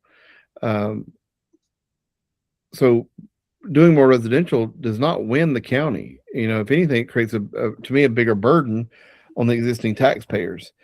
Tyler and I, we talk a lot because part of a couple of things. Splost, we're in Splost 8, right? Yeah, I believe so. And Splost 8, the amount of tens of $millions in overages we've collected of what we agreed upon. So Splost to me is we'll just say it out loud, special purpose local option sales tax. So it's special purpose, it's optional, and it's a sales tax. We've collected above and beyond probably double what was projected or what was asked to be collected. So we completed those projects per se, in theory, but then we've added pet projects. Well, that money, instead of pet projects, it could have been used to service county debt. This is the state requirements for this money collected, which we don't have any county debt. We're debt-free county. So that money could have gone back into the general fund to alleviate the tax burden for the citizens, property tax burden for the citizens. It could have gone to the general fund. If you'd have put that money back into the general fund and rolled the millage rate back to zero, the citizens of Hall County could effectively not had to pay property taxes for a year. Right. Right. Then we go a step further and talk about a FLOST, which is a floating local option sales tax that can be used directly for property tax relief and I believe it's just homestead exemptions. So one, I think you create an environment where people want to settle roots here. We want people to come here and raise their family, spend their money, live their lives, because that's the basis. Home ownership is the basis of a stable economy, right? I mean, that's what's touted to us. People are less transient. They own a home. They're going to stay put. They're going to, live their life there, spend their money. That's the key to wealth too, is home ownership. Building equity. And so, but with a floating local option sales tax, that penny tax could basically replace our property taxes. People are like, well, state law doesn't allow that. Well, state law allows us to dictate our millage rate. So if we can collect an extra tax, a penny tax, we can roll our millage rate back to effectively zero. Right. Or roll it back to, I can't remember what it is right now. But then, we also have to get on board with the school system, because the school system, they're their own monster. And, not to chase a rabbit on this as well, but when you start looking at the county budget, and I'll talk about, the times we live in of technology and advancement. And to me, anything that can compute numbers, like our finance department, I'm sure they're all great. I know a few of them. But when they had Finance Appreciation Week, there's 16 of them, and they're all some kind of director or manager. Yeah, I mean, 16 in the finance department. Road maintenance, they list having 2 secretaries with 6 staff. Yeah, you think the same thing with Board of Education. Everybody over there is a superintendent of something. It's just. But then one of the things that bothers me, you go to enough meetings to look at the consent agenda of things they're voting on. We have a $65,000 a year bottled water contract. And I know I harp on that and I beat a dead horse, and people are probably tired of hearing it. But if we have a $65,000 a year bottled water contract, What else we got? We had a commissioner the other night speak about her pet projects. Like, what are you doing with pet projects as a county commissioner? Right. She Which talked about commissioner was this? Kathy Cooper. She's talking about defects. Apparently, we're giving county dollars to defects because that's her pet project. It ain't doing no good. Why are we giving our county dollars to a state agency that we've already funded with our tax dollars? You got that right. And and we've been a part of the defect system as foster parents. Right. I have a heart for the services they do, but I really would think we should look at, I don't want to sound callous, but when you call it a pet project and we're giving them, I can't remember how many hundreds of $1,000s it is of our tax dollars. Well, we've already funded it once with our state dollars. Why are we funding again there? That's not our responsibility. Do you think she understands that some of the tax dollars that we already pay already go to defects? I have no idea. Does she think she's being noble? Oh, it's definitely a noble cause. Definitely white knight. Yeah, she got a feather in her cap. Yeah, I mean that's exactly right. That was some of her talking points the other night. Instead of how she votes on high density development, she wants to talk about all the good things she does with defects and whatever. And so, I'm gonna call a couple of other commissioners, ask them what their pet projects are. Because if she's got one, I know the other ones do. Yeah. And why do we have pet projects? I don't even like that term. Like, to me, that's a derogatory term, pet projects. This is just something that's important to you, but is it important to your constituents and your voters and your citizens and the people in your district? Is it important to them? But you're spending their tax dollars like it is. No, it's important to you. This is not about you. But so many of our commissioners, and I use that loosely because we do have a couple that are great, and I do think they're fighting for what is best for the county. But they're up there for themselves now. They're not up there for the voters. It's evident when anybody goes up there to speak in opposition of some kind of pet project, they don't like it. They don't like the accountability. And so that's some of the issues. We're not spending our tax dollars wisely. No. It could be spent a little more efficiently. Because people are fed up. They're tired of paying out the nose for taxes. You start looking at every tax you pay, especially as a business owner. Veeral, I know you look at it. When you're taxed here, taxed there, taxed again. And I tell people a postage stamp is a tax. You just don't realize it. Yeah, they name it licenses and fees, and and all a tax. It's all a tax. Yeah, 100%. It's all the money you're giving to the government. The average person pays around 60% of their pay in taxes. Yeah, and what are we getting for that? Exactly. So, I guess sometimes, I'm about less government. I am too. We don't need our government in everything. And I some things can be changed. Also, I don't think we're collecting like we should either. Just on some little bit, I've done some digging with the Concerned Citizens Group on short-term rentals. They're subjected to hotel tax. But our county has a piss poor system. They use the honor system, basically, right? Basically, yeah.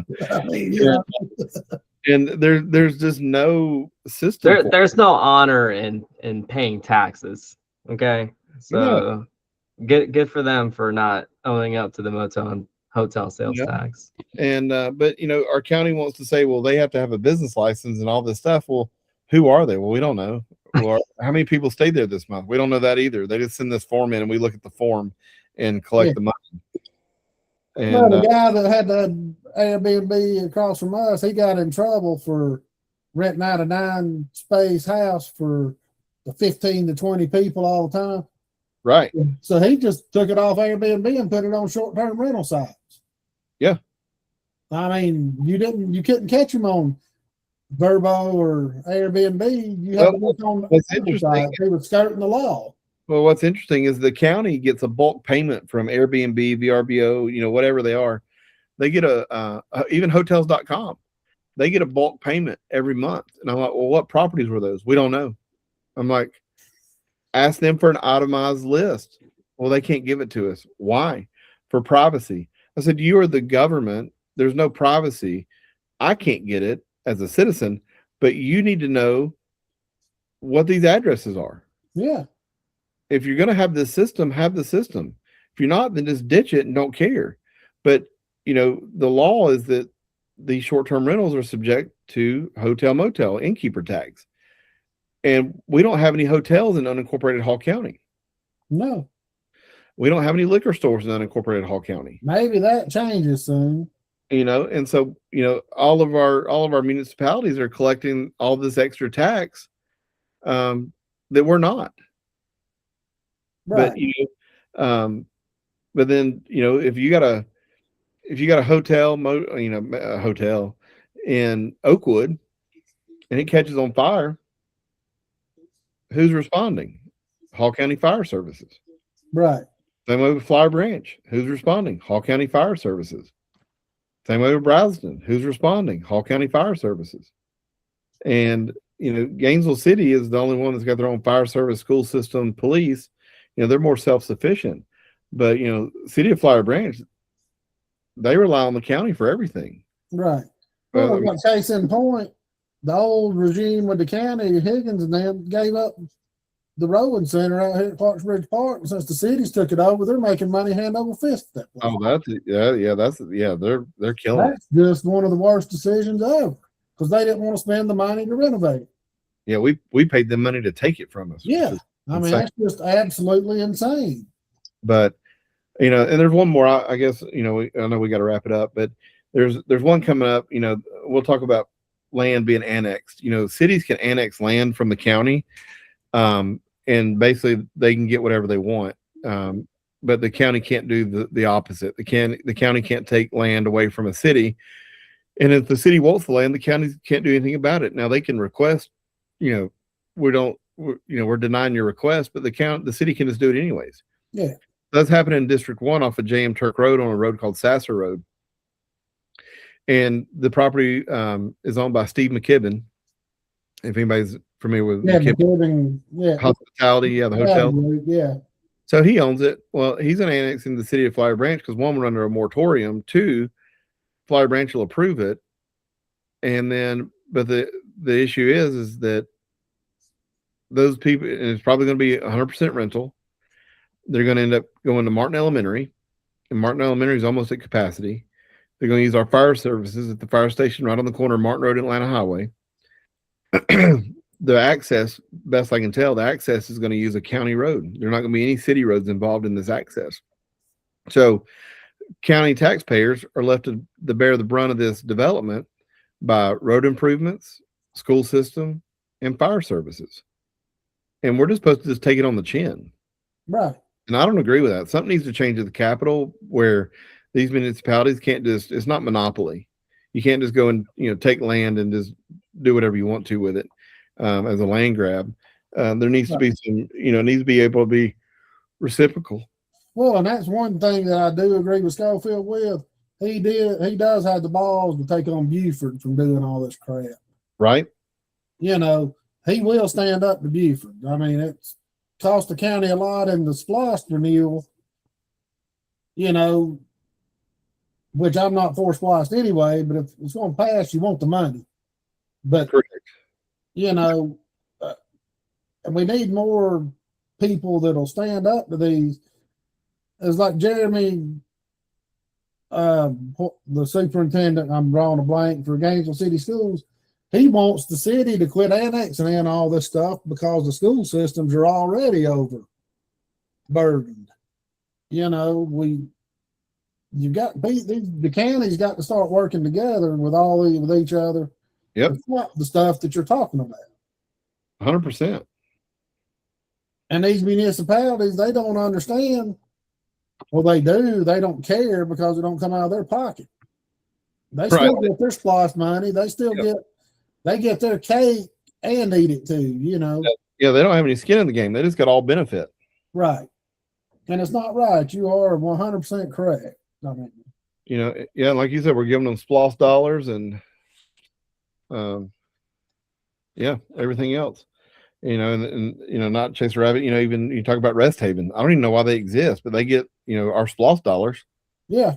But whatever. I mean, that's just the system we're in, and Well, about that dumbass Lee Hawkins. I mean, he's a good dude, but him and not him and Shelley Eccles passed that stupid law to where one town like Buford can't stop SPLOST from being implemented like it did the last time. But now they passed the law if one municipality doesn't want it, then the rest can pass it and it still be the full SPLOST. But the town that didn't want it still gets their SPLOST money. Right. I mean, why would they get anything if they didn't want to participate in it? I know. That's just that's insanity. Right. Yeah. Then you got cities like Brownston, they're getting it from 4 different counties. Yeah. And they're fixing it. Then Brandon was talking about implementing property taxes down there too.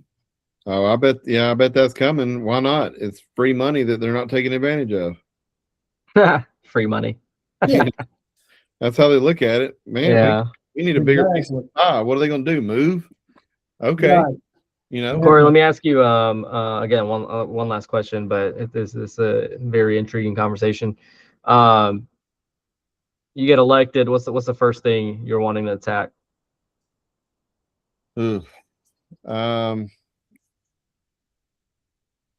Probably some restructuring in the county administration. Right. I think we got some issues with knowing our roles, and the commissioners are in charge, and too much authority, access, control has been given to what I go back to W-2 employees over the county commission. And I think it's because the county commissioners have gotten lazy over the years, don't want to deal with it, and like, we'll just pay somebody else to deal with it, and we can just collect our paycheck and do whatever we want, and we don't really have any responsibilities. Right. That needs to change. The commissioners need to have more hands-on. I would like to see some posted office hours for the commissioners. Another thing that is just maybe a gripe or an axe to grind with me is that with SPLOST, I shouldn't have to pay ORR to find out how my tax dollars are spent. So minimum with SPLOST, I would put we'll call it a 3-ring binder in the lobby of the government building. And you can flip through every SPLOST project and all the contracts associated with it, and you can see every bit of it for your viewing. If you would like a thumb drive, we'll offer it at basically cost to the county, whatever a thumb drive is. We'll buy them in bulk. And then quarterly, the thumb drive is updated with whatever new SPLOST, amendments, change orders, contracts have been added. And for just whatever cost is to the county will be given to the citizen, and they can take it with them and look at it at home if they want to. It goes back to that transparency. Right. We should ultimately be transparent with people's tax dollars. It's their hard-earned dollars that the county's collected, and it should be used well. They should be good stewards of the money, very transparent how the money is spent, just no questions asked. And I shouldn't have to pay $18.80 to find out how the money was spent on the new health department. Right. That I shouldn't pay a tax to see how my tax dollars were spent. We'll go back to additional tax, right? So I'm being taxed again. Right. And one thing I want to tie into that before we get off here is it ties into all this. What would be your solution to fix the screwed up UDC? What would the members, who would you have on the board, the small board or whoever? The steering committee, I think, is what Chris is asking about. Steers the new UDC that the county's trying to shore up right now. Would it all be real estate agents? Would it be real estate agents, attorneys, doctors? Or how can that be fixed? Because the last one, it seems like, was written by the Norton Agency and a few other real estate companies to cater to their needs. Well, I've got it printed. I don't know if for the camera, if anybody's watching, type of thing. I've got the UDC, the comprehensive plan. Right. I've got it printed. I've started carrying it basically everywhere I go, like like it's my Bible. But for me, I think if you're, an elected official, it essentially is your Bible for that position. Because you should know everything, the strategies, everything what went into this. To redo it, I think we have to look at it from I go back to statistical standpoint. We have to have an accurate sample of our population before we do anything else. I know we got to have this by state law and it's got to be revised every 10 years. But, when you start looking at the steering committee, I was going through a couple of Bill Barry's about the only one I know that's what I call a stand-up guy with no conflict of interest. Maybe I don't really know him, but that's the only one I know of. Because when you start looking through here, you got Chris Braswell, Hall County Planning Commissioner, Kathy Cooper, Hall County Board of Commissioners, Drew Eccles. Corey, hold on. Let me backtrack real quick. When you're saying those names, associate the industry that they work in also.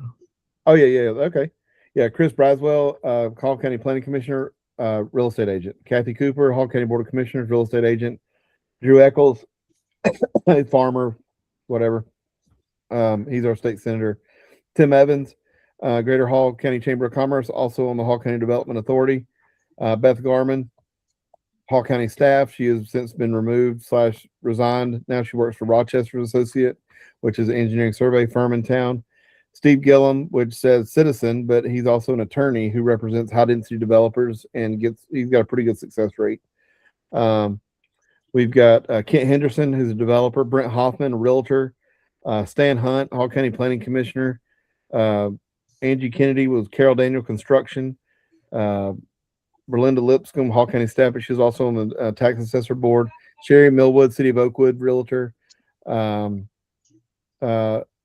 Atia Pandy, Landmark Development realtor, Gina Pelcher, planning commissioner, architect, Mark Pettit, Board of Education, now our clerk of courts, Brian Rochester and Associate, Casey Riles brother, that's, they do construction asphalt, Bill Schmid, Rochester and Associate, Johnny Varner, he's passed away. He was on the Hall County Planning Commission board. So we've got a lot of people that are into development real estate on the steering committee. I think some of that is okay because of the knowledge and expertise that can bring. But, I think we need less staff on the steering committee, and we need more community input. Again, I go back to the sample size for the survey. When you look at the survey and here for District 1, like Chestnut Mountain, like of the people surveyed, 68% of the respondents, their wish was that nothing changed. They were happy with the way it existed right now. They didn't want it to be different. Right. But yet it has changed so much. And so why do a survey if you're not going to go with the wishes of the people surveyed? I'll hit on, we talk about rezoning. I've got this in here. This is just an addition to the comprehensive plan, but it's the 7 constitutional grounds for denial of a rezone application in Georgia. The biggest, and these are from case law, but the biggest 3 for us in Hall County, especially South Hall, is environmental impact, infrastructure, and public safety. If it is detriment to the public safety, environment, and infrastructure, then I think it's grounds for denial. It's justified. The applicant can sue. They've started putting in all their applications that, if you don't do what I want, I'm going to sue you. I know, Chris, you talk about, growth. It needs to be managed better and have better parameters and I guess stewardship. Is that the growth has to be sustainable. Right now, it's not sustainable. I think we can put a pause on it. We have with a moratorium to an extent, because it sounds like a tree hugger, but nobody talks about noise pollution, light pollution in our county. And to me, those are huge things when you factor in developing. Is that I remember a time as a kid where you could actually see the stars. Now you can hardly see any stars. Right. I live down here in District 1 and on Union Church Road, and at pretty much any given time of the night, I can hear 985 trucks going up and down the road. Right. This low roar, right? It's only going to get worse. So right now, that's one of the big things with these rezonings is how does it benefit the public? What's the strain on our infrastructure?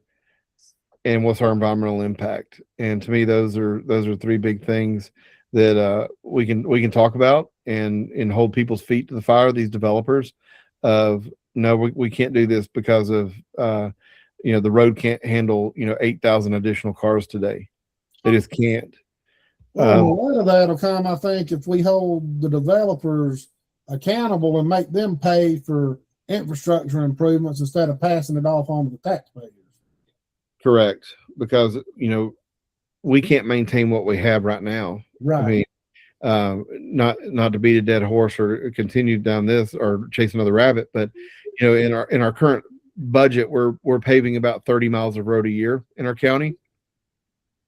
The county maintains around 1,300 miles of road a year. So theoretically, it'll take, if a mile of road gets paved today, it'll be 43 years before it's paved again. Right. The three of us sitting here most likely won't be alive when that happens. Right. And so, my kids will be in their 50s when that happens. And I got young kids. And so we can't maintain what we have. We should probably be paving 100 miles of road a year. Well, case in point, my road, I've been here, my parents have been on this road 50 years. It's been paved once. There you go. I mean, Yeah. It's still in relatively good shape because there's not a lot of traffic on it. But it's, Right. But that's just an example of how it's happening. Sure. Exactly. I mean, because that's what I said, in theory, it'll be 43 years before it's paved again, and again, wear and tear and all that stuff, other roads are going to, get more action than others, but we've got to get better at maintaining what we have, taking care of what we got, and putting our citizens first. I mean, that's just it has to happen. And I know that hurts a lot of these swampy pocketbooks, but it is what it is. Start making a living the right way, instead of on the backs of the taxpayer. Right, and that's exactly what's happening. Looks like we lost Viral for a few minutes. He may not come back, but that's fine. But we'll wrap up here soon. Anything else you want to kick the tires on or get into about anything that's coming up for you or anything that we haven't covered yet? Yeah, no, I mean, it's, my campaign is pretty straightforward. I'd like to think I'm the best candidate for the job. I've put in the wrench work, and shown up shown up to the commission meetings. I've done the research, spent money, spent hours, and standing up to the commissioners for anything in District 1 and other districts as well, and speaking out against it for over a year now. No other candidate that's running has done that. They've not spoken at commission meetings for anything in District 1. And so I think that sets me apart. I've done the research. I've dove into the comprehensive plan. I've been involved in government, and seen how it works. And, my campaign is pretty much self-funded. I've taken a few, donations here and there, but again, no special interest groups, no swampy money, no Gainesville Godfathers have donated, nor do I want them to. I would turn the money down. I have. And so it's just me, right? I don't have a campaign manager per se. I'm not hired a political consulting company. I'm not going to be sending out, mass text messages begging for money or votes. I'm not going to be putting mailers in the mail, and just for you to throw them away. Again, I think that's a terrible use of resources. And any candidate locally that does that, I think it just shows that they're not fiscally sound, because they're wasting money Right. on stuff that doesn't matter. We need to be focused on what matters the most, and that's the voters and people of Hall County that live here and call this home and pay their taxes and want to be contributing members of society. That's my focus. So, well, that's good. And I wish, I'm in District 3. I wish I could vote for you, but I'm sure trying to get the word out that, listen to what this guy has to say, You know, you got some good ideas, you're clear headed, and you can tell that you're not just flying by the seat of your pants. Right. You know, I mean, everything's organized, it's well thought out, and you know, we've got to have more of that in local government. And because right now, Hall County is a dumpster fire. Right. Politically, we're talking from the planning commission to the board of commissioners to the board of education to the sheriff's office. You know, I mean, it's just even the marshal's office. I mean, they do a good job most of the time, but some stuff, you know, that we found out behind the scenes, putting in ORRs and some of the stuff that goes on, you know, that stuff's got to stop, you know. Right.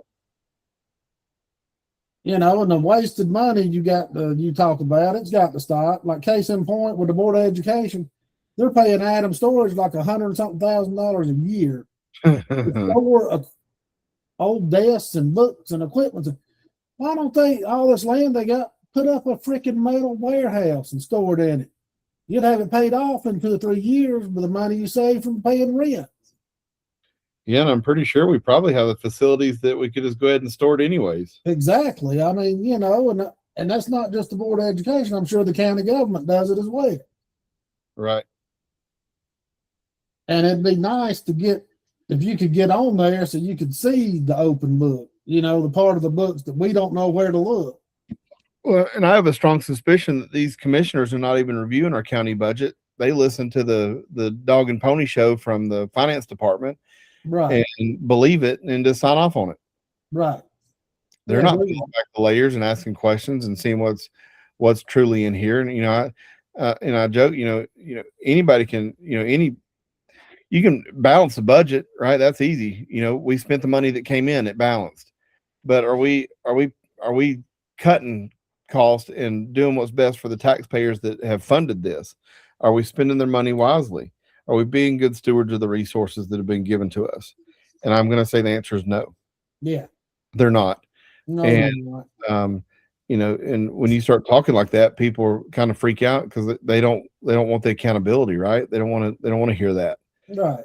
But it's the tax doll. It goes back to the taxpayer. Every time it goes back to the taxpayer. Yeah. Well, it's case in point, when they bid stuff out, I mean, they say, oh, we've got 50 million to build this. Give me what we can get for 50 million. That's the wrong way to approach it. You approach it and say, hey, we need a new school or we need a new government building. How much this is what we want. How much is this going to cost? Right. And if that don't fit in your budget, then you start shrinking it. You know, you make them redo the plans. You don't tell the engineer and architect how much you got, how much they can spend. Right. I mean, what if they could have built that same building for 30 million instead of 50? Yep. You know, that's just a waste and you don't get the lowest bid that way. You don't get the top contractors. And, you know, it's just small stuff that could save this county so much money. Yeah, easily. And again, it's just bringing, you know, to me, common sense, business sense, and realizing this is just not an endless pot of gold that we get to dip from every day. That, you know, people, again, hard-earned tax dollars went to fund this, and we got a lot of people that are struggling to, you know, put food on the table. They're worried about, you know, if they get laid off, what are they going to do? You know, they're making house payments. You know, they're normal people that pay their taxes, and they trust us with it, and we should take that very, very seriously. Yeah. And make it where we're proud to live in Hall County. And I love Hall County. This is home. Right. But we can be doing a lot better job. Well, and we need commissioners like yourself that'll bring these small things up in these meetings, saying, hey, look, when it's open mic time or whatever it is that they get, saying, look, this is what's going on here. We need to start looking at these numbers. We need to start looking at this, that, and the other, and alerting the public to it, because the public don't know. They don't. And you know, and again, a lot of people they're just surviving, right? They ain't got time to see what the government's doing. They got their head to the ground, just taking care of kids and and their job, and days, yeah.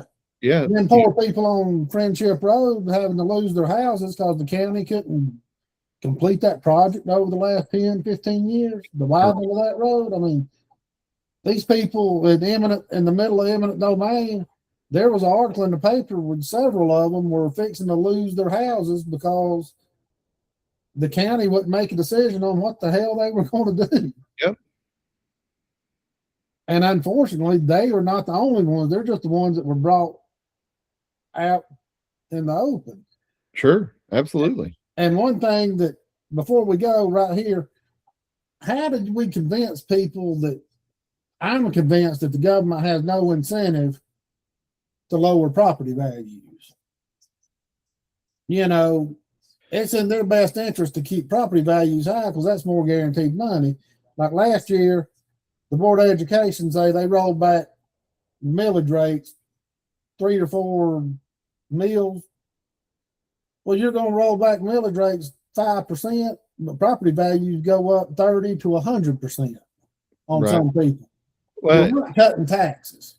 Well, and I, this is just me thinking out loud, and I don't know if there's any meat to it and if it would work, but we talk about, people staying put, nobody stays put anymore, right? Everybody's, moving around. I know you've been here a long time, and, and I'm thankful that we have new people. There's a lot of people that, hate some of the newcomers that have come to town, but, it doesn't bother me too bad. But why can't I pay taxes on what I paid for my house? Right. Exactly. If I paid $300,000 for it, I should pay taxes on $300,000. Exactly. Because some of this seems to be market manipulation. So, especially with new construction, right? Because these builders will build clusters, like they'll build 5 homes and get them under contract, and then they'll build the next 5, but they'll go up 10% or 15% because they know they can justify based on the first 5 they built, they'll go up. And so you keep going up on these prices. Well, then it affects my home value, who I've been here, in the house I'm in, I've been here for 4 years. But around the corner, we got new construction. All of a sudden, it starts affecting my home value, that my home's worth more. And maybe it is. That's great. I made a good decision, right? I bought at a low price. So, but I bought it at $300,000, for instance. Keep it at $300,000. If I want to sell it, whoever the new owner is, then it goes to that new market value that it was paid for. Or if you make improvements, or if you refinance, it goes to that new. That's it. But I'm a farmer. My parents paid $100,000 for the land and to build this house 45 years ago. Right. To them, it's worth $100,000. It's not worth the 300 and something that it pays for now. Right. But does that math work? I don't know. But in my head, common sense would tell me, why not just let me pay taxes on what I paid for it? Or like we do cars now, and just, I'm going to pay a lump sum and that's it. Right. Well, see, and I've seen a lot of people say that, oh, it's not fair to the new people moving in for them to have to pay higher taxes than you. The hell it ain't. They're the ones that chose to move here. I shouldn't suffer because they paid for an inflated property value or whatever. That's right.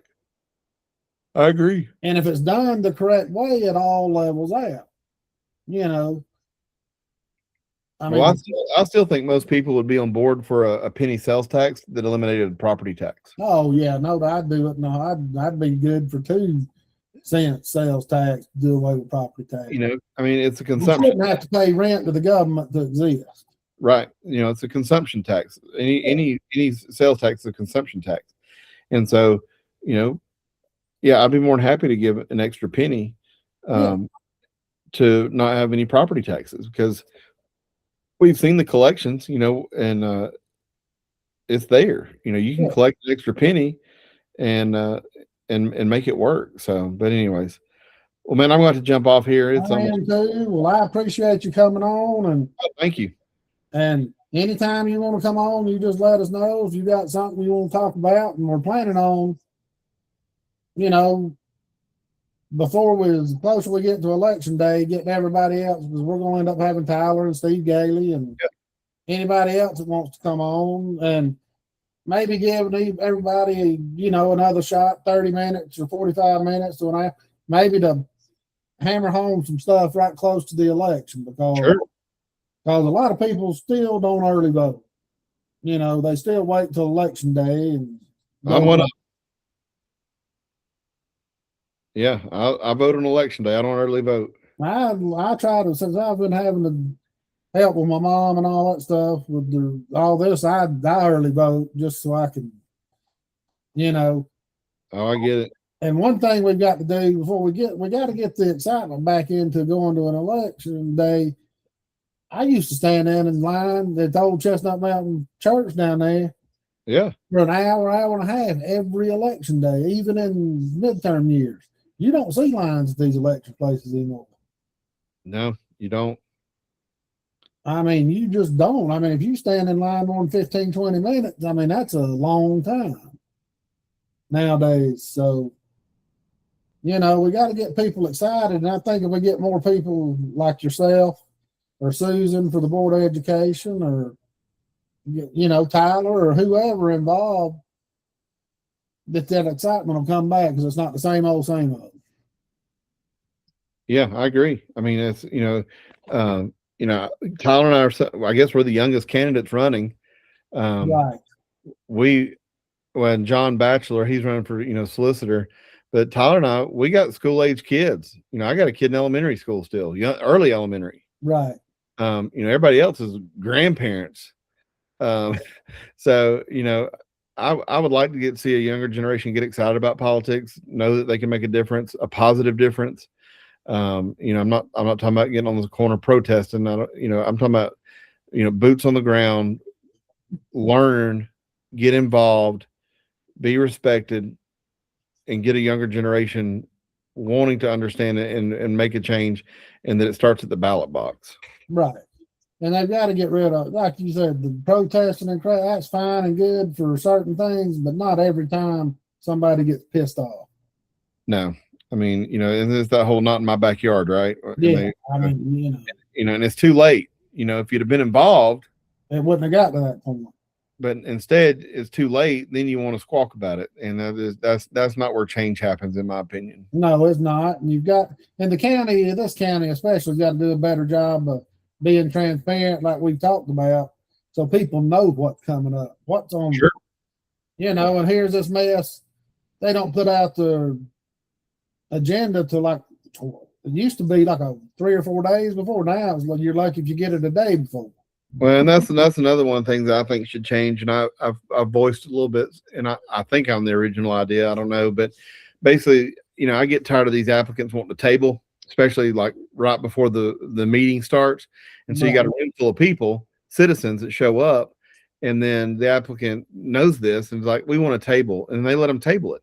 So my proposal, and it should be a resolution, or whatever you want to call it, is that if you're an applicant and you want to table, you have to have your request in by 12 p.m. on Friday before the Monday work session. Yeah, case in point, the data center, they didn't even decide to table it until 3 or 4 in the afternoon. And if you go to enough meetings and you know who the players are, you start looking around, know they got something coming up tonight, none of them show up. And you're like, okay, well, their attorney's going to ask for it to be tabled, and they're going to give it to them, and they do.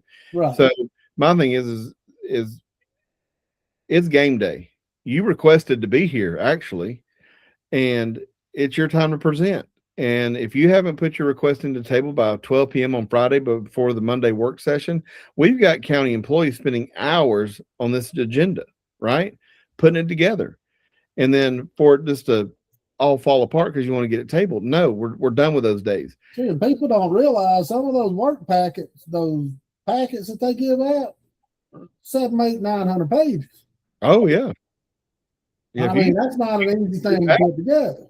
Yeah, if you get the true packet, some of them, they're several hundred pages deep. And so, if you don't have it in by 12 o'clock on Friday, that item is being heard at the work session and at the voting meeting. And it's just going to fall where it falls. And you've had plenty of opportunity to get your stuff together. And it's game day. Right. So if you don't like it, tough. Exactly. We're voting on it tonight. And if it doesn't go your way, then you can come back in 6 months or a year or whatever you want to do. But we're voting on it tonight. Yeah. So, anyway, that. So that's that's my soapbox on that one. Oh yeah. And I just want to bring it up to the other people. I'm sure you've looked at it. But if you go look at that Chamber of Commerce page and look at all the directors they have like 100 directors over there, man. Everybody's a director of something. And yeah. And then we're paying them to market SPLOS for us because the government wants to. exactly. Don't get me started on that. That's a whole nother podcast. Yeah, no doubt. But I mean, I just wanted to bring it out so people listening, just go to the Chamber of Commerce website and look at the list of so-called directors. I figured I was scrolling through that the other day and it just kept going and going and going. And I'm like, good Lord. And a town this size, you got 100 directors or whatever. So yeah, I know. Yeah, it's crazy. And so, all right, Korey. Well, I appreciate you coming on. And sorry, sorry it's so late, but sometimes being Viral, we don't even get to do our podcast till 10 or 11 o'clock, depending on his work day and my day. No, we don't even get done till midnight sometimes. I get it. You just got to do it when you can. So, well, just let us know if North Georgia Advocate can help you out at any time, and we'll be glad to do it. And I appreciate it. Have a good night. All right. Talk to y'all soon. See you. All right. Thanks. Bye.